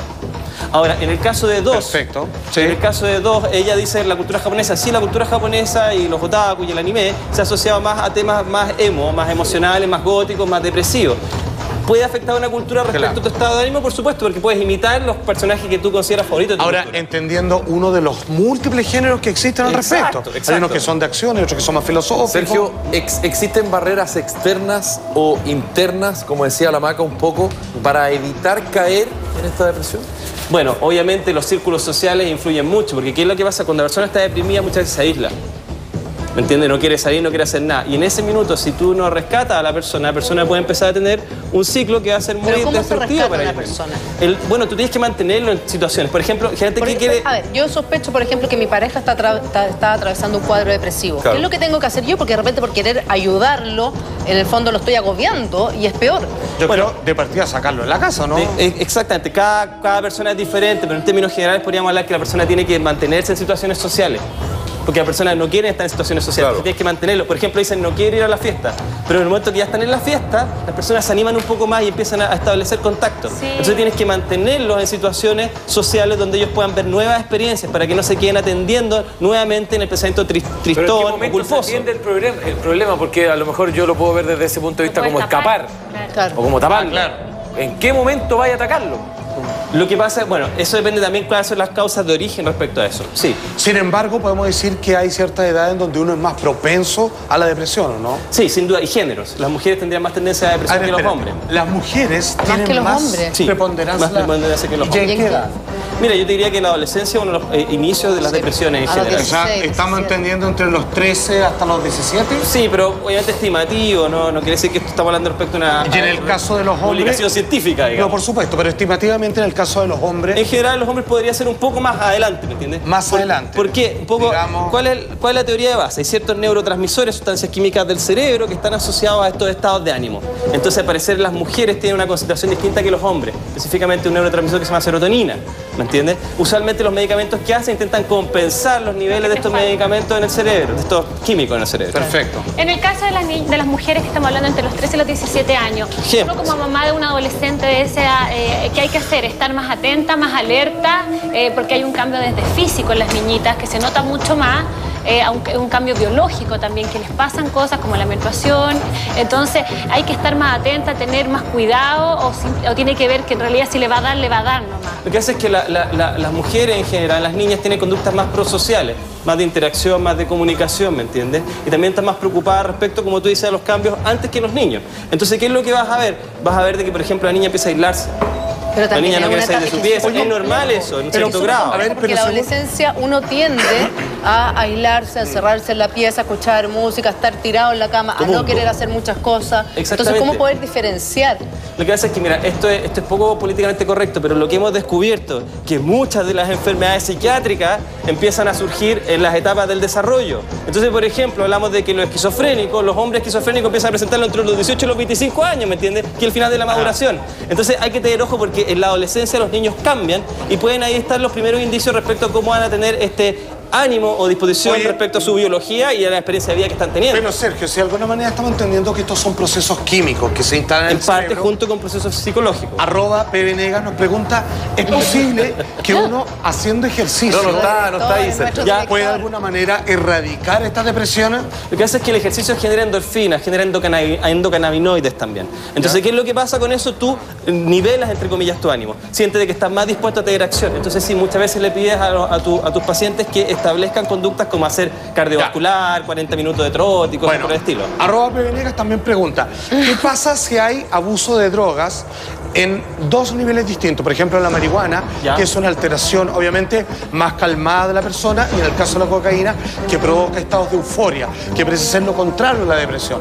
Pero, obviamente después viene un bajón en ambos casos, pero ¿cómo? O sea, alguien que es un consumidor habitual puede terminar en una depresión así gatillado por la droga. Sin duda. Por ejemplo, en el caso de la marihuana se genera un síndrome que se llama síndrome amotivacional, que empieza a generar síntomas similares a los depresivos. ¿Te has fijado que la persona fuma mucho caño, empieza a decir como que, bueno, da todo lo mismo, no tienen ganas de levantarse a la pega, etcétera? Que es como una pseudo-depresión. Ambas pueden desencadenar una crisis de pánico. Pero ¿sabes exactamente. En el caso de cocaína es un poco distinto. ¿Sí? Puede con el tema del alcohol, por ejemplo, puede ser que personas que están cayendo en una depresión utilicen el alcohol como para evitar que la gente socialmente los vea lo depresivo y para alguna manera inhibir esos sentimientos por Y los hombres generalmente hacen eso. Oye, por favor. Los hombres usualmente empiezan a tirarse al comer. Y por favor.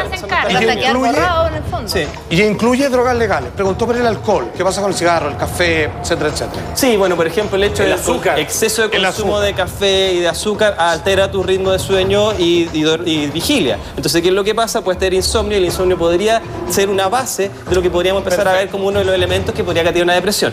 Ahora, en términos generales, sí, vemos que el copete, por ejemplo, es una de las conductas que hacen los hombres cuando están depresivos. En cambio, las mujeres tienden a tener más pensamientos obsesivos, por ejemplo, respecto a la situación dolorosa. La pérdida de el que la correaron, la pérdida de un familiar, más llorar. Como que el hombre intenta evadir más y la mujer intenta, como, digamos, revivir el problema una y otra vez. Idea mía, o la base de la depresión es la frustración de una u otra manera, ¿de ahí parte todo? Puede ser, pero una frustración adaptativa, insisto. Que en el fondo tú tienes, cuando tú estás frente a un león, tienes tres posibilidades. Tienes la posibilidad de arrancar, tienes la posibilidad de atacarlo o tienes la posibilidad de quedar detenido. Entonces, cuando tú tienes un enemigo que es muy grande para ti, ya no luchas más. Te vas a ir para adentro, ¿me entiendes? Y dejas que el otro pase. Y por lo menos tienes más chance de sobrevivir haciendo eso. Pero Sergio, que seguir peleando. Pero en el fondo todos estos mecanismos tienen una razón de ser, entre comillas. Pero lo que pasa, lo que te estoy entendiendo, uno puede entender un cambio de estado. Pero ¿cómo puede uno entender si una persona tiene muy claro en su vida lo que en algún momento quiso y después de esa depresión todos sus valores, toda su forma de racionalizar en la vida se le va a las pailas? O sea, por darte un ejemplo, un matrimonio súper bien constituido y de la noche a la mañana este personaje se dedicó a carretear. O sea, un cambio drástico, 180 grados. No fue progresivo, fue al tiro. ¿Cómo puede pasar eso? Lo que pasa es que primero, insisto, tus cambios respecto a cómo tú sientes tu cuerpo y cómo sientes tus emociones han cambiado de tal manera, y tu energía, de que empieza a cambiar un cambio respecto a la percepción del ambiente. Como te dije, creo que esto no lo comenté. Hay un fenómeno que se conoce como realismo depresivo. ¿Lo han escuchado alguna vez? No.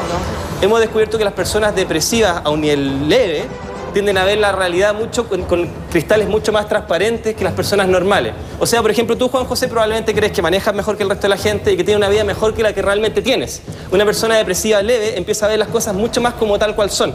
¿Me entiendes? Tienden a ser mucho más objetivos con la realidad. O sea, cuando yo estoy bien, veo las cosas mejor que lo que son. Yo adorno un poco mi realidad. Adornas un poco. Es un mecanismo adaptativo. Exacto. Entonces las personas cuando tienen estos cambios empiezan a percibir distinto y se empiezan a retroalimentar con esta sensación. Sergio, quiero que hagamos algo. Quiero compartir con ustedes lo que contó anoche Pedro Engel en Mentiras Verdaderas, que condujo magistralmente Bea Sánchez. Ha tenido una vida llena de pruebas tremendamente dramáticas y dolorosas. Él aún así ha salido adelante, como por ejemplo a partir del suicidio de su esposa, que lo deja con 4 hijos muy pequeñitos. Vamos a revisar y comentamos con Sergio. Es que tú estás enamorado de Ali hasta ahora. Hasta hoy. La adoro, la Ali. Tengo unas conversaciones increíbles con ella. Bueno, cuéntanos un poco más la historia, porque Ali, el año 1980, ella se suicida. Sí. Ali tomó su determinación el 20 de mayo del 80 y se me fue la Ali. En una cierta parte, porque por otra nunca se fue. Siempre se quedó. ¿Qué pasó, Pedro? ¿Cómo pasó esto? ¿Tú intuías que podía suceder? Yo me quedo grabado con lo que tú comentas cuando se conocieron y varias cuando tú le veces preguntaste. la Ali me habló de la muerte. ¿Sí? Varias veces la Ali, yo pienso que tenía como un amor por la muerte. Un amor por la muerte. Ahora que tengo la ancestrología en el cuerpo, yo pienso que quizás también es una cosa ancestral, de también sus padres venían de la guerra, no sé qué cosas pasaron por la cabeza de la Ali. Mucha gente me pregunta por qué se suicidó la Ali. No sé, eso lo tiene que responder ella. Lo único que sé es que cuando yo llegué al lugar donde la Ali estaba muerta, la tomé en brazos, estaba preciosa. Te digo que si la Ali era linda, la muerte la hizo 100 veces más linda. Era un ser precioso. La tomé, la estoy viendo así estaba con un suéter magenta, como el color de tu sillón. Y le dije, Ali, si yo tengo algo que ver con esto, ¿qué pasó? Estamos a mano. Porque esta cagadita que te mandaste... O sea, yo jamás te voy a culpar, pero tampoco me voy a sentir culpable. Y me sanó eso, fíjate. Como que quedamos a ras. Y yo nunca me enojé con la Ali, pero tampoco sentí que ella se enojó conmigo. Nunca, nunca, nunca. Y siempre he sentido que la Ali me apoyó y estuvo conmigo de la forma como ella era, silenciosa, y me acompañó toda la crianza de los hijos detrás del velo. ¿Cuántos años tenías tú, Pedro? 28 años, 29 años. ¿Y tus niños eran chiquititos? O sea, puras guaguas. Yo la primera noche que vivo, no sé, mudé a mi hijo como 9 veces. No sabía lo que era una mamadera. Cuando yo llegaba a la casa ya estaba todo listo. No sabía lo que era comprar gas, reuniones de colegio. Tuve que aprender todas esas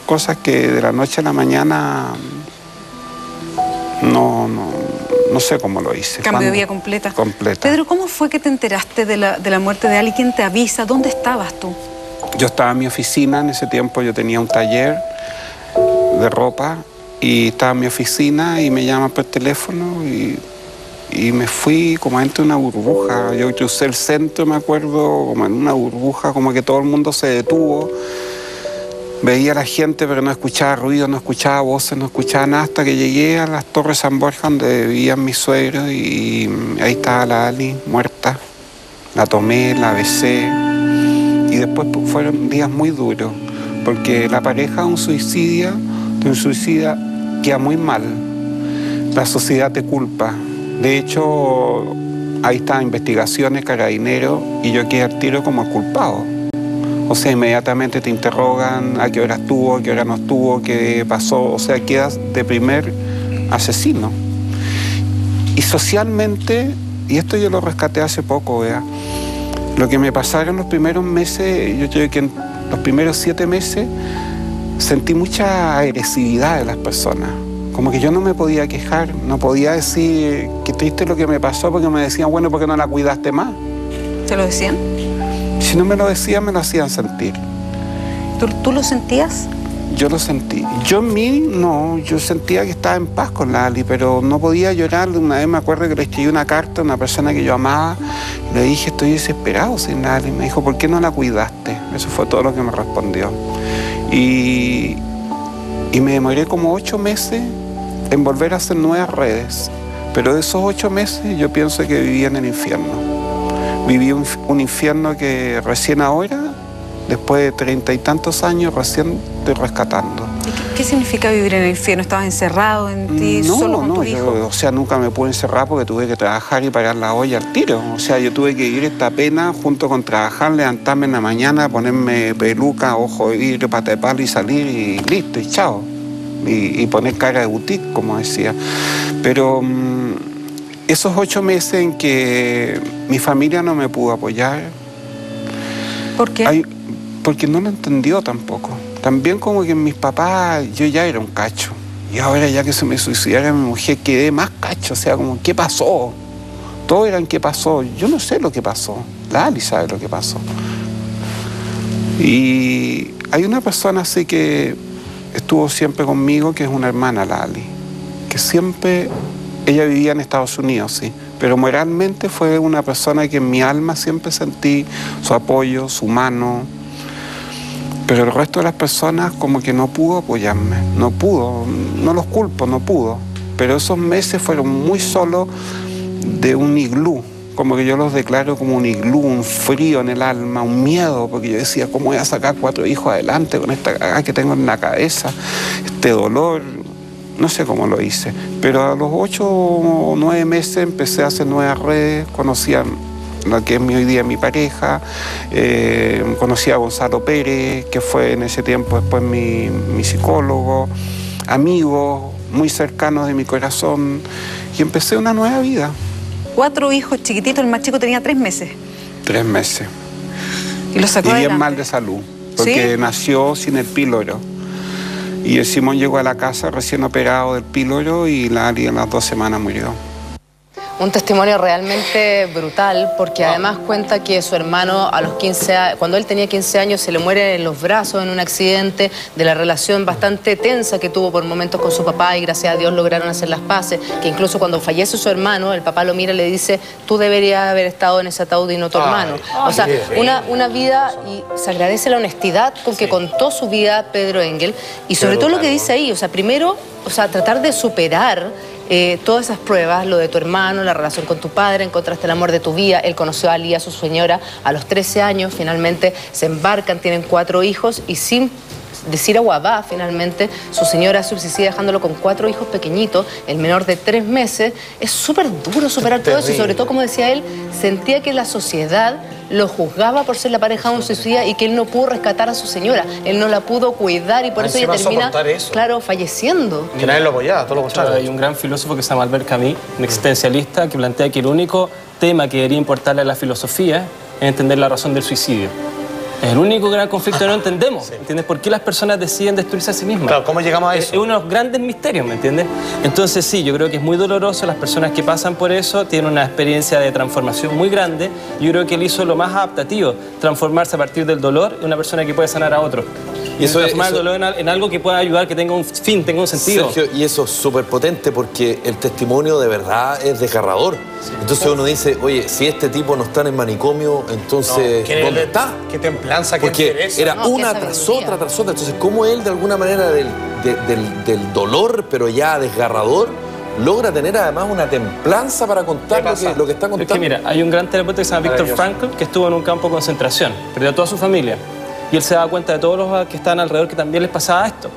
Y llegó a pensar en algún momento, ¿por qué yo estoy aquí vivo? Y él dijo, ¿sabes qué? Yo tengo que estar acá vivo para entender el sentido de la existencia y por qué otras personas viviendo este mismo sufrimiento son capaces de salir adelante. Inventó una terapia que se llama logoterapia, ¿entiendes? Buscar el sentido de la existencia es lo fundamental en los momentos de crisis.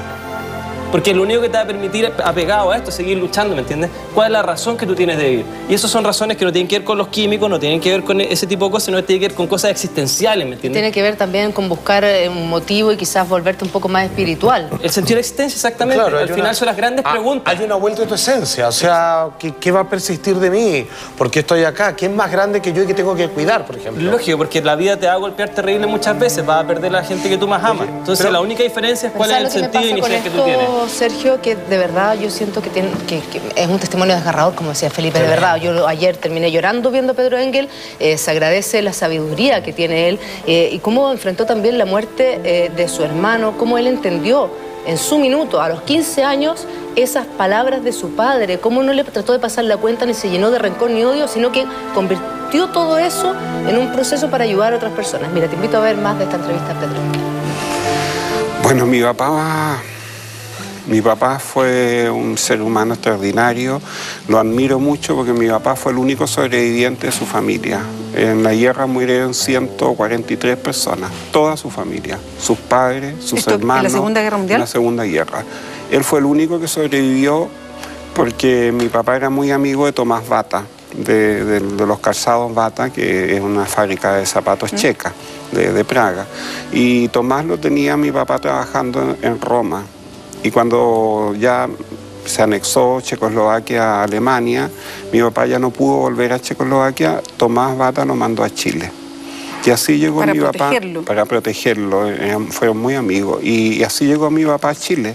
La historia de mi papá parece que llevaba como una tragedia en la sangre, porque cuando yo tenía 15 años, mi hermano en medio, que era como una especie de santo, que era esos típicos chicos que todo el mundo quiere, eran únicos rubiecitos, ojos azules, bueno como el pan, que era bueno, realmente bueno. En la noche su despedida soltera, un accidente y muere. Mi hermano en medio, que era como los ojos de mi papá, porque además estudiaba arquitectura, mi papá tenía fábrica de materiales de construcción, entonces se proyectaba en este hijo. Y nosotros con mi hermano éramos un poquito barrabases y éramos como un poquito secundones. Pero en la muerte de mi hermano, mi papá como que ahí ya se quebró esta familia, este mago de Oz. Mi otro hermano se casa al poco tiempo, se va a ir a Nueva York y quedo yo con mi papá y mi mamá en este estado como catatónicos que quedaron mis papás. ¿Y qué le pasó a tu hermano? ¿Cómo muere justo antes de casarse? ¿Fue un accidente? Fue un accidente fatalista porque mi hermano estaba estacionado. Fue a tomar la llave del auto y al frente un chico se le cortan los frenos y venía bastante curadito. Y con la dirección y todo, y se monta arriba del auto de mi hermano estaba en el gesto de pescar las llaves que se le habían caído al suelo y con el manubrio lo decapitó. Y eso fue una cosa fuertísima, y a mí me tocó ver a mi hermano, murió en mis brazos. Y quedamos pendientes en algo que te dice tu papá, muy duro, el momento del funeral de tu hermano. ¿Qué pasó ahí? Mira, suena terrible, pero yo no entendía a mi papá, porque... ¿Pero lo entendiste después o en ese momento? En ese momento, fíjate, ¿sí? Se lo entendí. Me dolió profundamente, pero se lo entendí, porque mi hermano era rubiecito, de ojos azules, y te juro que era un ser humano extraordinario, no porque sea mi hermano ni porque esté muerto, pero era esa persona buena, de verdad. Y pucha, mi papá, que le habían matado a toda su familia, ya vuelve a surgir, vuelve a armar su familia y ese hijo bueno se lo lleva al destino de nuevo.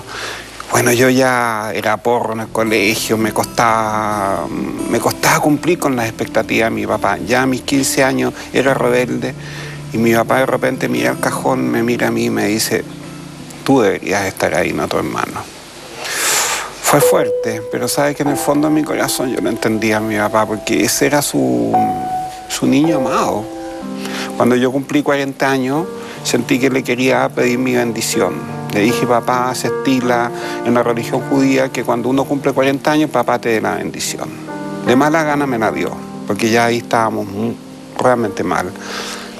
Y le tomé la mano y le dije, papá, sabes que he pensado tanto en ti, en todo lo que te pasó, en tu familia, en lo que es quedarse solo en el mundo. Sí, me dijo, tienes razón, fue muy dura mi vida, pero lo más duro de mi vida, ¿sabes lo que fue? Que tú llegaras al mundo. Yo pienso que cuando me dijo eso me reí. Y lo miré a los ojos y le dije, ya, cortemos la cuestión. Y ahí yo creo que empezó nuestra reconciliación. Cuando yo ya no lo... Porque siempre yo, ay, lo que me dijo mi papá, y empezaba la acuática. Pero esa vez cuando me lo dijo, como que yo no le creí. Es tremendamente fuerte escuchar estas declaraciones de Pedro Engel y más sobre todo uno que no ha estado en el lugar de él, como si tu padre llegara a decirte un comentario así, uno piensa que se llenaría de odio, de rabia, de angustia y él como que finalmente logra entender las palabras de su padre y no lo juzga. Lo que pasa es que hay personalidades que tienen esa capacidad, que son personalidades que se conocen como resilientes. Está de moda la palabra resiliente. ¿Qué significa? Es una capacidad emocional para poder soportar mejor los conflictos de la vida en términos generales, los dolores emocionales, los traumas. Es como judo emocional, ¿no? Es como tomar la fuerza en contra tuya y poder hacer alguna maroma para ocuparla en favor tuyo, ¿no? Casi, de alguna manera, sí, hacer como una alquimia, como él plantea, del dolor a transformarlo en algo constructivo. Son personas más creativas, son personas que tienen un sentido más positivo de la vida, que tienen un sentido existencial también. De hecho, la palabra significa entereza. Hay personas que tienen más entereza que otras. Sergio, ¿es normal, existe este sentimiento de que un padre odia a otro hijo? O sea, no sé, este sentimiento tan negativo de un padre hacia un hijo, ¿es algo que existe y que lo provoca un dolor? Mira, si de hecho tenemos hasta arte relacionado con ellos. Si tú ves a Goya y Saturno, y el tema de Saturno es un ser mitológico que se come a sus hijos, ¿me entiendes? Si está en la mitología es porque de alguna manera siempre hemos tenido el miedo de que los padres puedan de alguna manera atacar a sus hijos. A los titanes. No es algo común. Pero el dolor de un hijo al otro igual es violento. Pero también hay que entender, Sergio, que los padres somos seres humanos y que muchas veces cometemos errores, no somos perfectos y la embarramos todos los días. La verdad es que es realmente impactante el testimonio de Pedro Engel. Le agradecemos por haberlo compartido en Mentiras Verdaderas, pero aún hay más. Él cuenta la relación que tiene con la muerte, cómo salió adelante, cómo aprendió a amar la muerte en una sociedad que lo único que quiere es no verla. Todo eso se lo vamos a mostrar a la vuelta a esta pequeña pausa comercial. Una pausa y ya volvemos. Veíamos el testimonio desgarrador de Pedro Engel anoche en Mentiras Verdaderas y cómo él de alguna manera convive con la muerte, ha convivido con la muerte y cómo ya comienza a tenerle cierto cariño, si se quiere, cómo él se está preparando justamente para ese momento. Esto fue lo que dijo anoche en Mentiras Verdaderas. Pedro, ¿cómo les planteaste tú a ellos desde chiquititos? Yo no sé, ¿cuándo les contaste que, bueno, que su mamá no estaba? ¿Les contaste lo que había pasado con ellos? Traté de decirles de chico, ¿ya? Nunca les mentí, nunca les dije que la mamá se fue de viaje. No les dije que la mamá murió, no sé, lo que cada uno entendió eran guaguitas, y les dije que cuando ellos quisieran, me preguntaran, yo les iba a contar cómo murió. Y nunca me preguntaban, ya más o menos que tenían como esa edad de la foto y todavía estaba esperando que me preguntaran qué pasó con la mamá. Y un día me dijo, o sea, yo no estuve en un colegio que estaba al frente de mi casa, entonces yo iba a almorzar y un día la Catita, mi hija, me dijo, papi, me preguntaron en el colegio, ¿cómo murió la mami? Ya dije, llegó el momento. Le dije, en otra oportunidad te cuento. Se fue al colegio, llamé al Instituto de Terapia Familiar Chile, habló 1 hora y partí con mis hijos a terapia. Me tocaron unas profesionales pero espectaculares. Y ahí, con la ayuda de ella, conté la verdad. ¿Cómo reaccionaron? Bueno, fue triste. Me acuerdo de la reacción de mi hijo menor que la encontré genial. Porque la psiquiatra les empezó a preguntar, ¿qué sientes tú con que tu mamá se suicidó? Y todo, bueno, uno, qué pena, me hizo falta mi mamá. El más chico, en su inocencia, no sé, tendría 12 años, no me acuerdo, dijo, la verdad que me da pena mi mamá porque todos hubieran querido tener un niño como yo y se lo perdió. Me tocó el alma eso. Uy, sí. Él se puso en el lugar de su mami. Sí. Pero nos hizo muy bien esa terapia, no queríamos que terminara, cuando ya nos dieron de alta no queríamos. No estamos de alta. No estamos de alta. Pero la Ali siempre estuvo con nosotros y siempre sigue estando. ¿Cómo? ¿Cómo, Pedro? ¿Cómo la trae? Yo siento que la Ali está detrás de un velo, y toda mi familia, todos mis muertos, siempre están, lo siento aquí hoy día, detrás mío, mis padres. Mi papá está súper contento de todo lo que conté con él, del triunfo del amor en nuestra relación. Pero yo siempre siento que la muerte, como te dije, mi gran amiga, es un velo muy delgado. Y los que se van quedan detrás de un velo que como que te pueden guiñar el ojo desde ahí. Yo no siento que la muerte sea un lugar tan lejano. Y bueno, ya a esta altura de la vida ya me estoy preparando para la mía, porque ya se me han muerto todos mis papás, queda mi hermano y yo. Y yo creo que a mi edad uno ya tiene que empezar a reflexionar el pasaje sea a comprar y para dónde y cuándo. Entonces es una reflexión que yo hago en mi vida. Yo converso mucho de mi muerte. No quiero hacer de la muerte algo tabú. Tengo una imagen de la muerte muy linda de una película que se llama All That Jazz. No sé si la recuerdas, pero es una película hermosa, hermosa de la vida de Bob Fosse. Y la muerte es la Jessica Lange. Bella, bella, bella, extraordinariamente bella, vestida de novia. Y siempre le dice a Bob Fosse, yo soy la única novia que te va a esperar hasta el fin. Y yo sí siento la muerte. No la siento ni fea y me gusta la Santa Muerte, le digo yo. Y sé que me va a esperar y no tengo ese miedo y sé que el día que me muera va a ser una experiencia hermosa. Pedro, varias veces nos dijiste, y lo anunciamos, en algún momento vamos a tomar ese tema, nos dijiste, yo siento que la muerte ha sido una compañera en mi vida. Una compañera, y es. Por tu papá, por la historia de tu papá, por lo que pasó con tu hermano, que lo tomaste en tus brazos en el momento de su muerte. Por tu señora, que la sigues amando hasta hoy día, a la Ali, que está presente permanentemente. Siempre presente, compañera. ¿Y cómo le das la vuelta a decir esto? Que tú sientes a la muerte cercana, pero en buena onda, digamos. Sí. ¿Cómo no rebelarse justo con esta presencia permanente? Yo pienso que, no sé, en mi casa hubo mucho amor de la infancia y yo pienso que eso me marcó. Y eso me hizo ser una persona que a pesar de todo, la tortura, la muerte, humillaciones que viví en mi vida, al final siempre en mi corazón hay como buena onda, hay amor hacia el otro. Me enojo también. A veces soy bien radical, pero mi mirada en la vida siempre es de gratitud. Las gracias es una cosa que no sé si mi papá me lo enseñó o lo aprendí ahora con el Ho'oponopono. Ya tengo medio revuelta mi historia, pero yo doy gracias a todo. Gracias realmente por mi vida. Yo creo que yo he sido un ser sumamente afortunado. Lo decían varios soy feliz. Bueno, soy muy feliz. Soy realmente una persona que... Si llegara la hada madrina en este momento, sí que te falta, gracias, hada madrina, estoy feliz en esta tierra.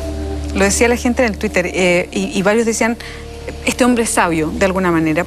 ¿Por qué te escuchamos con ese tono, con un tono Yo creo que Lola Hoffman, Gonzalo Pérez y Lola Hoffman, que fueron mis terapeutas tardíos después del psicoanálisis, me enseñaron algo muy importante que me gustaría darlo aquí, que son las crisis. Las crisis en la vida hacen a un ser humano en su profundidad y en su autenticidad. Porque yo nunca escapé a una crisis, nunca quise tomar antidepresivos, que tuve psiquiatras que me quisieron dar remedio antidepresivos, nunca quise tomar. Yo atravesé todos los dolores de mi vida a capela y siento que eso le da a un ser humano una profundidad, una gratitud por la vida, porque no le saqué el poto a la jeringa, me viví todos mis dolores a concho. Y siempre dije, estas crisis son importantes, son necesarias, eso me lo enseñó Lola Hoffman, decía, la vida está hecha a base de crisis, las crisis hacen al ser humano y lo conectan con su verdadera esencia, y nunca hay que evitarlas, y nunca le jodas la pita a una persona que está en crisis, ya, pues vea cuánto tiempo que estás ahí, apúrate, ya vamos a bailar, no, eso es lo peor. Una crisis, yo siento que Lola Hoffman me dio una gran enseñanza, me dijo, una crisis hay que acompañarla, pero no apurarla. Y cuando termina, ocurre un proceso alquímico que el ser humano se transforma y realmente aprecia lo que tiene. Interesante como lo dice, porque da la sensación que uno las asume de una manera totalmente distinta, que uno las trata de evitar. Para uno y el otro que está en una crisis, uno también trata de tomar el atajo. Yo siempre le digo a las personas que han llegado a mi consulta, bueno, ahora no tengo consulta porque ya no me dedico a la consulta, pero cuando atendí por 30 años, siempre yo le decía a las personas, bienvenida a la crisis, esto te va a servir mucho, ten confianza en ti. Que fue lo que me dijeron a mí también. A mí,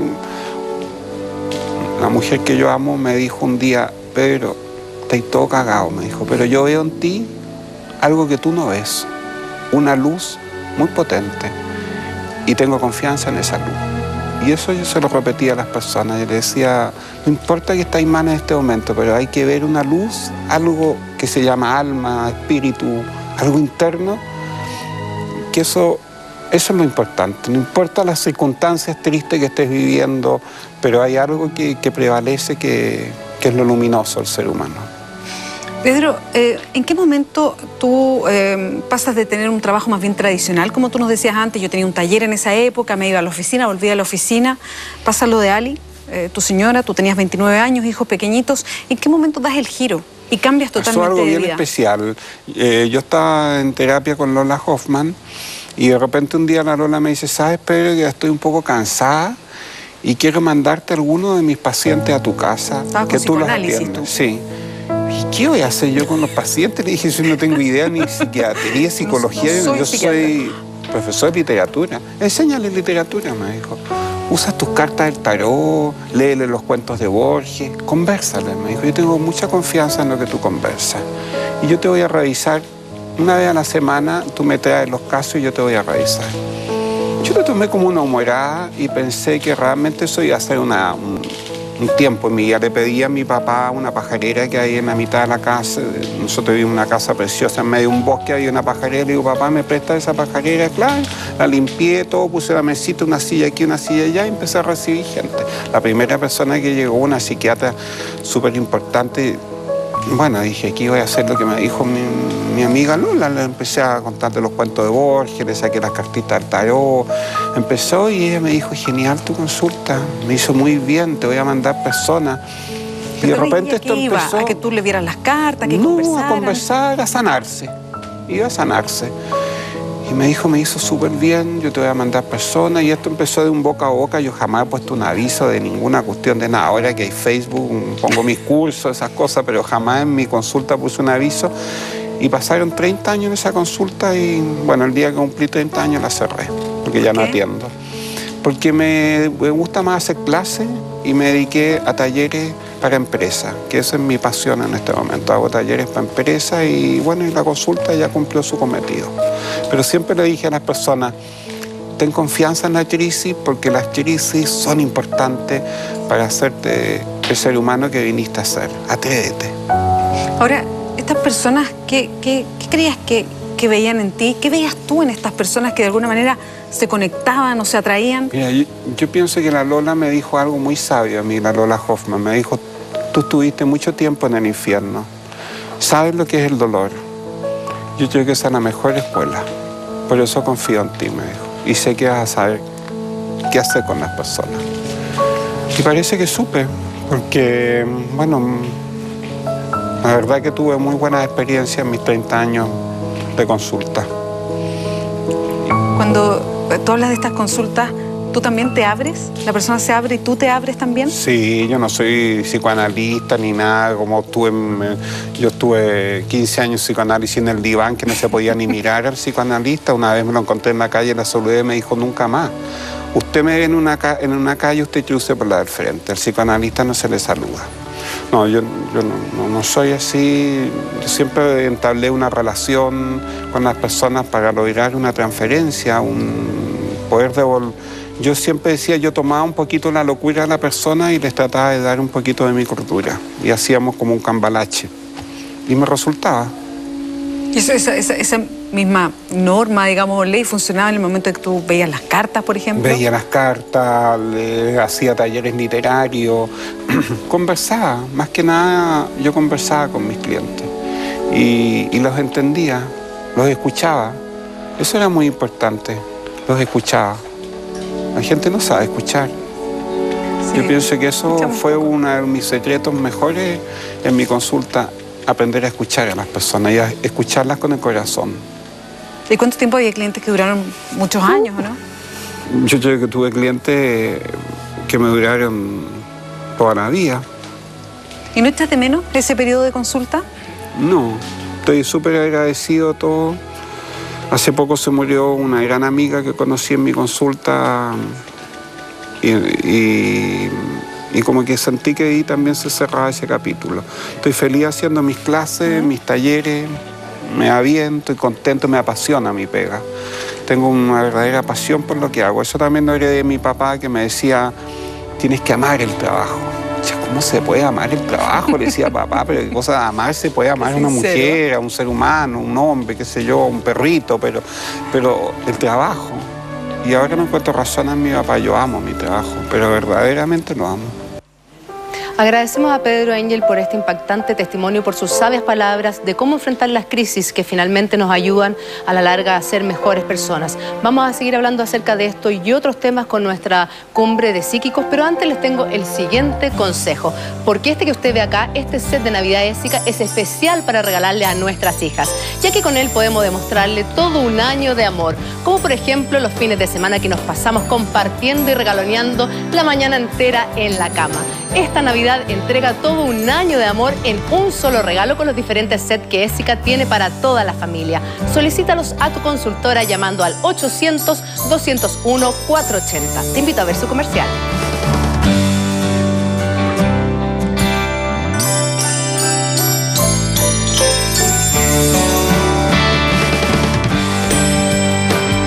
Todo un año de amor en un solo regalo.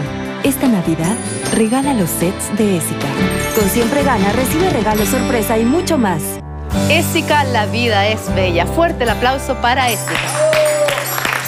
Ya está con nosotros nuestra cumbre psíquica, por supuesto, saludamos a todos. Empezamos por Álvaro Santi, psíquico, gracias por estar esta mañana. Karen Rodovalo, tarotista destacada. Y también, por supuesto, Joseph Riera, psíquico y parapsicólogo. Gracias, Joseph, como siempre, por estar acá.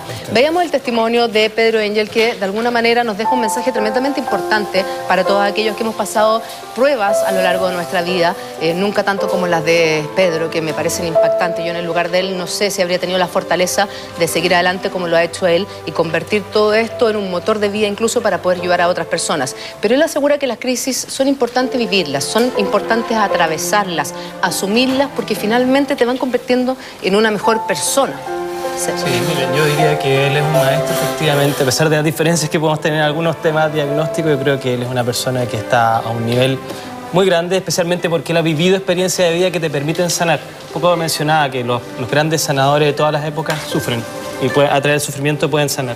Ahora, fíjate que hay algo interesante, profesor, que estamos con esta cumbre psíquica que tiene que ver un poco con que todos tenemos problemas en la vida, algunos sufren grandes tragedias, pero hay algunas personas que les llueve sobre mojado y ahí viene la gran pregunta que yo creo que es súper consciente hacérsela y decir, ¿por qué a mí más que a otro?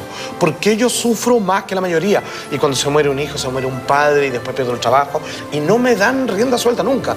¿Por qué pasará eso? Bueno, en relación a mi punto de vista, yo pienso que ya es algo kármico, es algo que traemos de una vida anterior arrastrando y que sí está pendiente y que sí tenemos que seguir solucionándola, sí tenemos que seguir superándola.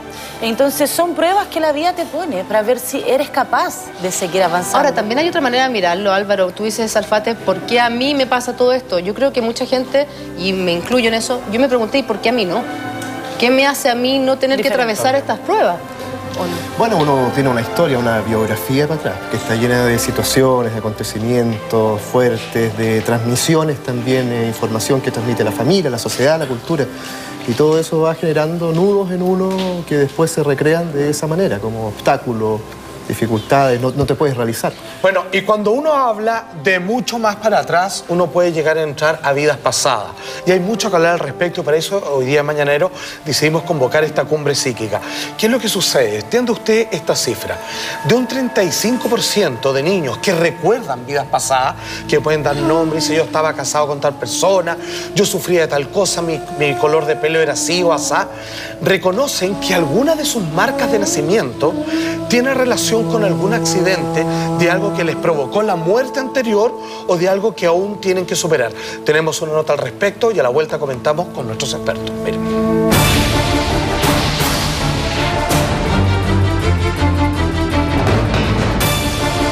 ¿Por qué se producen las marcas de nacimiento? ¿Serán huellas de vidas pasadas? Teorías escriben que estas pueden tener un significado mucho más allá que una simple mancha en la piel y se acercaría a reencarnaciones o vidas pasadas. Mire con atención.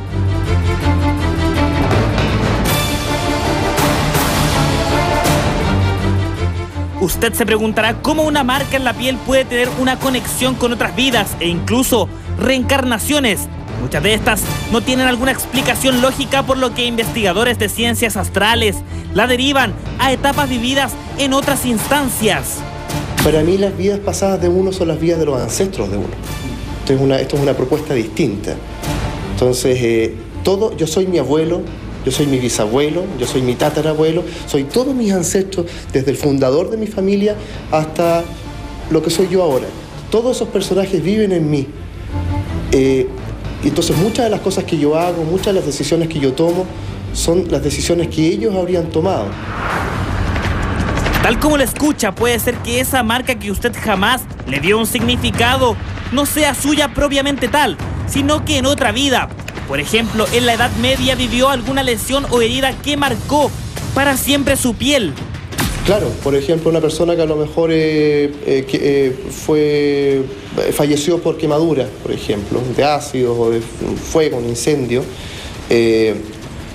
un sucesor de una generación que viene después de la generación de esa persona podría manifestar en su cuerpo esas marcas. Y el tema de fondo también que tiene que ver con las marcas, ¿no? Y así, o sea, habría que buscarle un significado a ese símbolo. Ahora de repente también ocurre que uno nace con alguna marquita y los familiares empiezan, mira, por ejemplo, no sé, tienes una guinda en el cuello. ¿Ya? Entonces en ese sentido, si uno crece con esa guinda en el cuello, darle el mejor significado que uno le puede dar a ese símbolo que tiene en el cuello. Soy apetecible para los demás. Lo saborean como una guinda. Por ejemplo. A estas marcas de nacimiento, continuando con teorías astrales, suelen relacionarse con muertes trágicas, accidentes, torturas, que terminaron no solo marcando el cuerpo, sino que además el alma, que al reencarnarse las lleva consigo hasta otro cuerpo, que sin querer queda con esta marca. ¿Qué le parece? Son marcas de nacimiento que vienen como códigos de barra que identifican a una persona. Algunas muy pequeñas que pasan como problemas que tuvieron al momento del parto, pero hay otras como grandes llagas que podrían ser huellas de vidas pasadas. Las marcas de nacimiento que se presentarían en la piel, como el lienzo de uno, es lo que uno muestra, es como la vitrina. Podrían ser trazos, pinceladas de situaciones pasadas, de antepasados, ¿sí? Me refiero a la familia, ¿no? Marcas de nacimiento que muchas veces pasan desapercibidas, pero que para algunos estudiosos de las ciencias astrales y metafísica pasa a ser algo que tiene un significado del más allá. Para muchos de ellos son heridas que les dejaron en vidas pasadas. Entonces, fuera del área de la medicina, deberían ponerle real atención a las marcas o manchas de nacimiento, porque quizá hay algún mensaje, algo que superar, algún trauma, precisamente porque esa marca, por ejemplo, marca algún disparo de bala, alguna lanza, por ejemplo, algún accidente trágico, y quizás por eso hoy tenemos miedo a conducir, le decimos que no a armas de fuego, un largo, etcétera. Para mí la vida se expresa en todo, uno puede leer todo. Si se quiere, si se sabe, uno puede leer entre líneas, puede leer las metáforas. Y eso puede hablar de la persona. Ahora igual va a haber una proyección de quien lee. Pero la objetividad absoluta no se puede conseguir. Pero estas marcas y estas manchas siempre son supuestamente de vidas pasadas, pero de eventos trágicos. A mí no me consta que existan vidas pasadas. Yo no lo sé, entonces yo no trabajo con eso. Yo me ocupo más bien de la historia de la persona en esta vida, en donde ya se encuentra mucho material y se puede Quiero aportar algo respecto con mi experiencia en muchos años en hipnoterapia y en regresiones.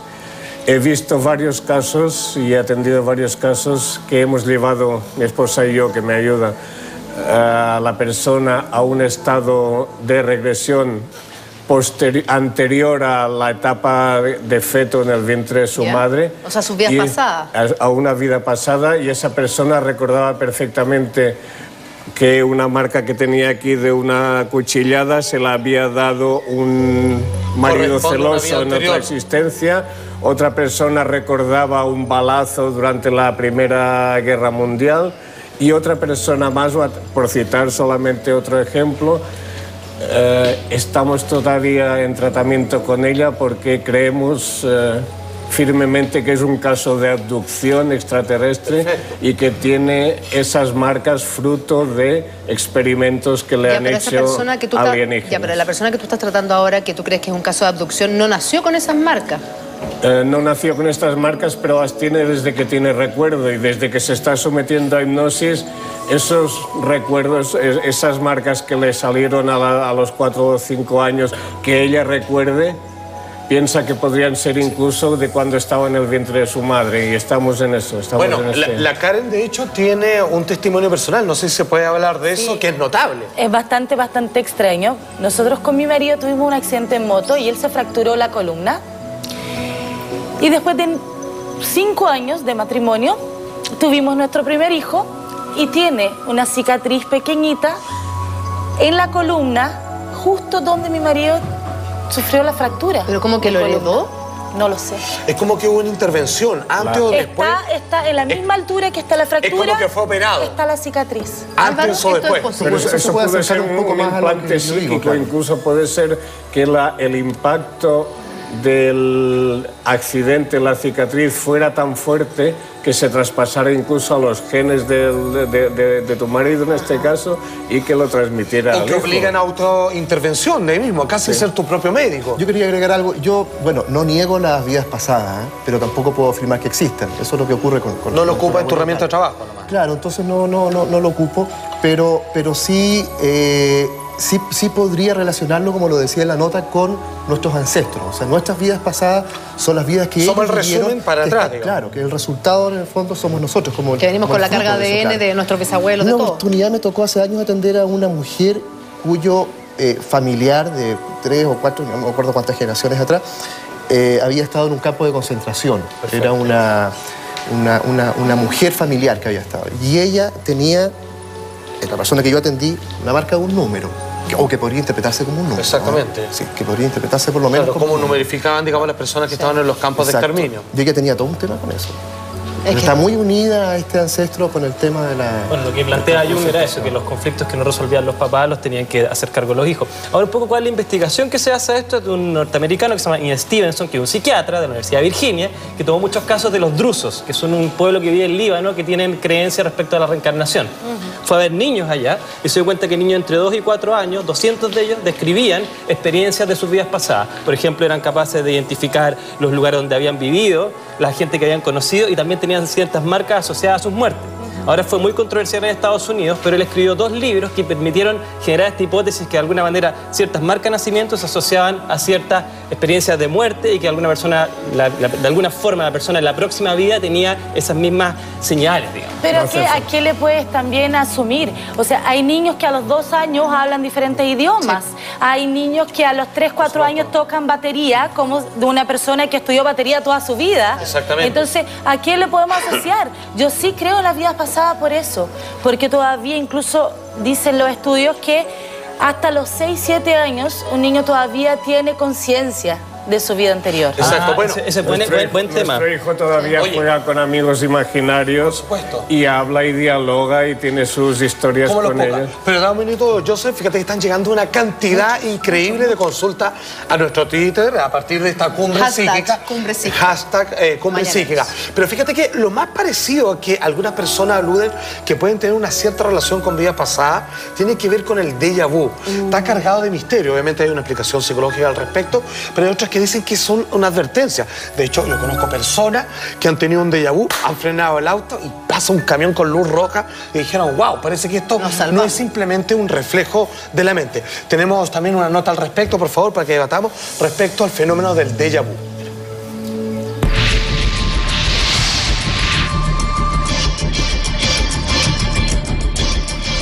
¿Alguna vez le han explicado qué es un déjà vu?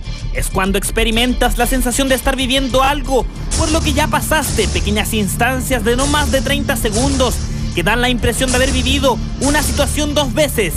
¿Son peligrosos los déjà vu? ¿Existen como tal? ¿O es el cerebro que juega con nosotros? A ver, tenemos que entender primero que el déjà vu en la parte psiquiátrica se define como un trastorno de la memoria.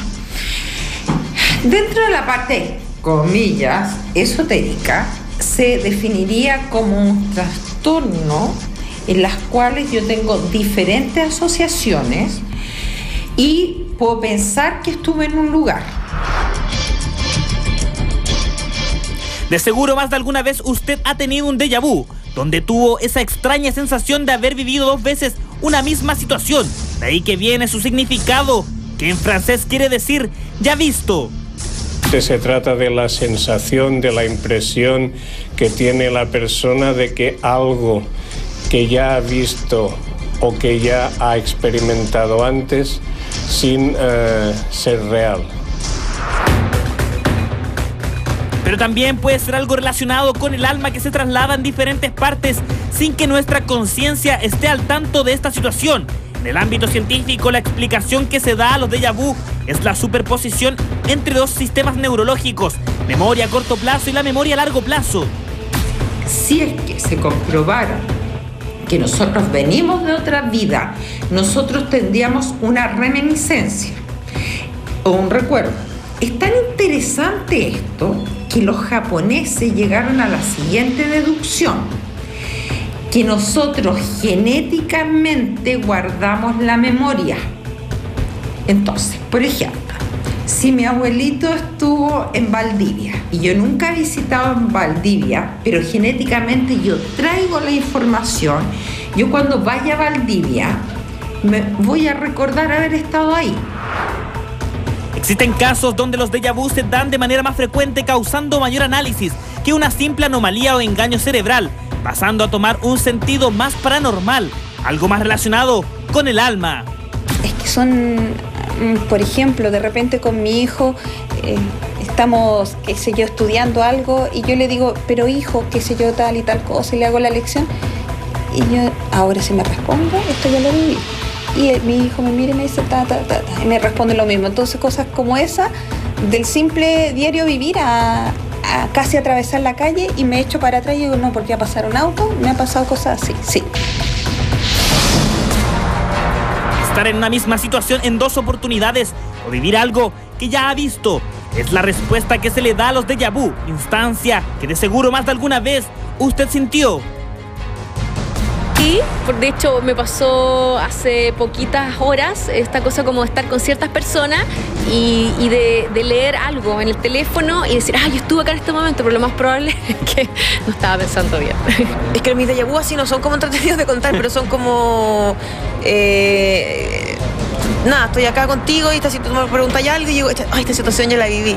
Pero tengo entendido, el otro día alguien me explicó que era una cuestión del cerebro que era súper, que como que se te dispara, ¿cachai? Y la vista como que se queda pegada, pero ya la información ya llegó al cerebro, entonces era algo así. Entonces después tú lo volví a mirar y sentía como que ya lo habías vivido. Era algo bien racional en términos científicos. De repente pasa eso y uno dice, esto ya me pasó, y como que te agarras y no sé, a mí, yo soy bien escéptico, pero de repente cuando pasan ese tipo de cosas uno dice, chuta, parece que es verdad. Existen los déjà vu, es la instancia de estar 2 veces en el mismo lugar. Para expertos, tiene algo relacionado con el cerebro, donde la memoria a corto plazo con la de largo plazo se superponen. Mientras que para otros pueden ser factores del alma, que nos muestran premonitoriamente lo que pasará. Seguimos con nuestra cumbre psíquica con grandes como Karen, Álvaro y por supuesto Don Joseph. Y la pregunta es, ¿existe alguna conexión, existe alguna relación, se puede hacer entre las marcas de nacimiento, Joseph, las vidas pasadas y los déjà vu? Por supuesto, yo creo que todo está relacionado, pero muy íntimamente, tanto en la parte que decía Álvaro como de relación de que todos tenemos algo de nuestros ancestros. De herencia genética. De herencia genética, como en la parte de lo que es estrictamente la reencarnación. No hay que olvidar que los primeros cristianos hasta el siglo IV creyeron firmemente en la reencarnación. Ahora, por intereses de la Iglesia y a su conveniencia, existe la resurrección. Pero siempre todas las culturas y todas las civilizaciones han creído en la existencia de la reencarnación. Oye, Karen, ¿y la lectura del tarot? Cuando una persona, tú le dices, mira, ¿sabes? Quiero ver sobre mi pasado. ¿Puede el tarot darte indicio de que está leyendo una vida que no corresponde a esta? ¿O toda la lectura se circunscribe a tu actual existencia? Bueno, yo más que al tarot, yo lo asocio a la numerología. Hay una tabla que se encontró hace muchos años atrás que se llama Hamamu, que es la encargada, de acuerdo a la numerología, basado en tu nombre completo, fecha de nacimiento, horario, puede distinguir cuál fue tu última vida, no más antes. ¿Pero te puede dar detalles de tu última vida? Daba los gustos, el hobby, lo que te gustaba, si te casaste, si tuviste hijos, a qué te dedicaste. ¿En qué parte viviste? Exactamente. Entonces algo bastante entretenido, porque nosotros trabajamos eso mucho tiempo, y daba la coincidencia incluso de que doctores en la vida de hoy sí habían sido doctores en su última vida también. O sea, uno tendría a repetir quizás en la nueva vida ciertas Incluso cosas. muchas veces cuando hay cosas inconclusas, se dice que sí tú puedes volver. Ahora, el tema de la reencarnación, dicen por ahí que también uno se va topando con las mismas personas en distintos roles. ¿Esto también puede ser. O sea, que tu mamá puede ser tu hermana en otra vida, o tu hija. Sí. Sí, eso puede, pero no necesariamente con todos los familiares o con todas las personas. Como hay personas que tú recién conoces y no sabes por qué tú tienes un lazo, un cariño, si recién la conoces. O lugares. A eso me llaman las almas gemelas que se encuentran. Si se tienen que encontrar en esta existencia, se encuentran, como me pasó con mi esposa, y si no, no se encuentran a lo mejor en varias vidas y siempre terminan... Van probando Con hasta las regresiones hemos conseguido retroceder por lo menos hasta ella a la época incaica. La mía todavía no la sé. Perfecto. Oye, Álvaro, y en caso tuyo como psíquico, ¿es posible de que hayan señales en el presente que de alguna manera te advierten o te pavimentan el camino hacia ciertos hechos que tienen que ocurrir prácticamente de forma inevitable? Sí, por supuesto, hay señales. Hay señales, uno puede ir captando esas señales, puede ir leyéndolas, como decía recién también. La vida está constantemente entregando ese tipo de signos, de símbolos. O sea, la recomendación es estar siempre atento a las señales, de alguna manera. Bueno, fíjense que la gente se comenzó ya a manifestar en nuestro hashtag, obviamente Cumbre Psíquica Mañaneros, y la pregunta la hace Constanza Sánchez, que dice, tengo una consulta. Tuve un pololo que tenía los mismos lunares que yo. Wow. ¿Qué onda te pasaste? Y supongo que todavía están pololeando, de hecho. ¿Estarán conectados de otra vida? Bueno, ya no en realidad. Joseph. Podrían haber sido perfectamente hermanos gemelos en otra existencia. Es la primera, a bote pronto, es la primera impresión que se me ocurre, porque repetirse los mismos lunares implica un componente genético, implica un componente de sangre, y no tiene necesariamente que ser en esta existencia. Puede haber sido en otra existencia anterior. Claro, porque eso es casi como tener la misma huella digital. Sé que tiene otra postura. ¿Qué? Voy a ser escéptico en este momento, después puedo dar una explicación más paranormal. Pero mira, el déjà vu realmente es una ilusión de la memoria, según la teoría neurológica. Ocurre en el hipocampo, algunas células se activan antes de que nosotros nos demos cuenta, es como una especie de ataque de epilepsia parcializado. Entonces tú tienes la sensación que ya viviste algo antes que realmente estás viendo por primera vez. Claro. Y las vidas pasadas, lo mismo. Los niños que tienen este tipo de fenómenos, ellos, todos los que estamos acá sentados no nos acordamos lo que nos pasó a los 2 años. Porque tenemos una cosa que se llama amnesia de infancia. Porque las células del hipocampo en ese momento están desarrollándose y se pierde esas memorias. Pero sí hay cosas que son inexplicables, como gente que tiene gustos específicos por una cultura que no conoce y que sabe palabras, y cosas que son realmente raras y que si de repente las empieza a ver, se deben a resabios de vidas anteriores. Bueno, de hecho, muchas consultas comenzaron a llegar ya respecto al tema de la reencarnación, y de eso precisamente vamos a ahondar a la vuelta de esta brevísima y última pausa comercial. Así que no se vayan. Yo creo en la reencarnación. Una pausa y ya volvemos. Hablando respecto a la reencarnación, y hay muchos casos interesantes, por supuesto hay una explicación científica. Salva, pero antes de seguir hablando de la regresión, de cuántas vidas, también queremos agradecer a nuestros amigos de Monbubé. Visítelo en www.monbubé.cl. Gracias por todo. ¿Cuántas vidas se supone que uno puede llegar a tener en la reencarnación, Joseph? Yo diría que infinitas, tantas como universos, tantas como planos de como existencia. sean necesarias. Tantas como sean necesarias. Se comentaba aquí recientemente, uno ve un crío, un niño pequeño y dice es un viejo chico. Y a veces ves una persona que te preguntas ¿por qué se tiene que morir tan joven? Quizás porque se le ha acabado ya su ciclo de existencia o ya ha tenido suficiente encarnación en este plano para vivir lo que tenía que vivir. Sí, y otras personas llegan a viejos y a lo mejor no se mueren por mucho que lo estén deseando y es porque todavía no les ha llegado el momento. Y la muerte, la reencarnación, está todo íntimamente relacionado. Álvaro, hay ciertos órdenes místicos, como los Rosacruces, por ejemplo, que incluso llegan a determinar de un promedio de vidas reencarnadas de 144. Pero lo que escuchamos de ti recién, ¿este no es tu tema o derechamente no te parece que es valioso para el entendimiento del fenómeno completo? No, creo que hay mucho material en esta vida para poder trabajar y encontrar también los temas de uno. Ok. En esta historia. Como para comenzar ahí atrás, yo me he dado cuenta que mucha gente de repente evade temas relacionados con esta vida buscando cosas en otra. ¿Ya? Pero también puede ser válido. Pero es muy curioso. Digo, no lo pero estoy negando. es una postura muy budista, que ellos, reconociendo absolutamente la encarnación, dicen que de lo que hay que hacerse cargo no pasa ni por lo adelante ni por lo de atrás, sino que derechamente lo que te está ocurriendo en este momento. Claro. Digamos, de alguna manera no reniegan de la existencia de la reencarnación, pero sí obviamente que dicen lo que es urgente es de donde la existencia por la que tú estás cruzando ahora. Pero tú, Álvaro, ¿no crees en la reencarnación? ¿Qué pasa no es que no crea. Morimos. ¿Qué pasa? No, ¿Qué pasa no la puedo afirmar y no la puedo negar. Eso es lo que ocurre con eso, claro. Entonces no me manejo dentro de ese Pero tema. en tu opinión personal, ¿qué pasa con uno cuando fallece? Yo creo, y también por lo que he percibido, también esto tiene que ver como con experiencia de alguna manera, que uno continúa en un trabajo evolutivo, ¿ya? Pero a nivel individual y de alguna manera en algún momento también a nivel colectivo, que también es una cosa que uno está haciendo acá o debería de hacer. Pero Igual por ejemplo, aporta si tú quedaste con cosas pendientes en esta vida y falleces, ¿sigues estando en el plano más terrenal acompañando a tus resolviendo seres esos queridos? temas pendientes. En Y espíritu. sigues conectado también con los familiares que dejaste. He visto personas, por ejemplo, que fallecen y quedan como una especie de saldo pendiente con familiares y de alguna manera en el otro plano eso también lo están trabajando. ¿Qué pasa según la teoría? Según la teoría espiritista, una persona se muere y tiene un rollo con sus familiares. Él continúa, esta entidad, con sus problemas, se muere los familiares y está un fantasma que tiene 250 años y ya poco y nada tiene que hacer con los problemas que originaron su problema de raíz. ¿Qué pasa con esas personas, por ejemplo? Yo creo que tienen que hacer algo, pueden hacer algo igual, siempre. Hay que liberarlos, hay que mandarlos a la luz. ¿Y en tu caso, Karen?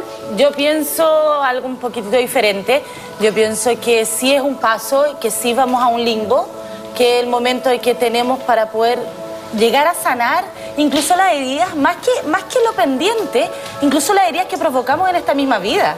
O sea, no porque hagamos cosas negativas nos vamos a ir limpiecitos, no. O sea, hay que terminar de cerrar el ciclo, terminar de pagar el daño hecho y para eso yo encuentro que sí existe el limbo, que es el momento de poder ir trabajando para poder así uno despegar.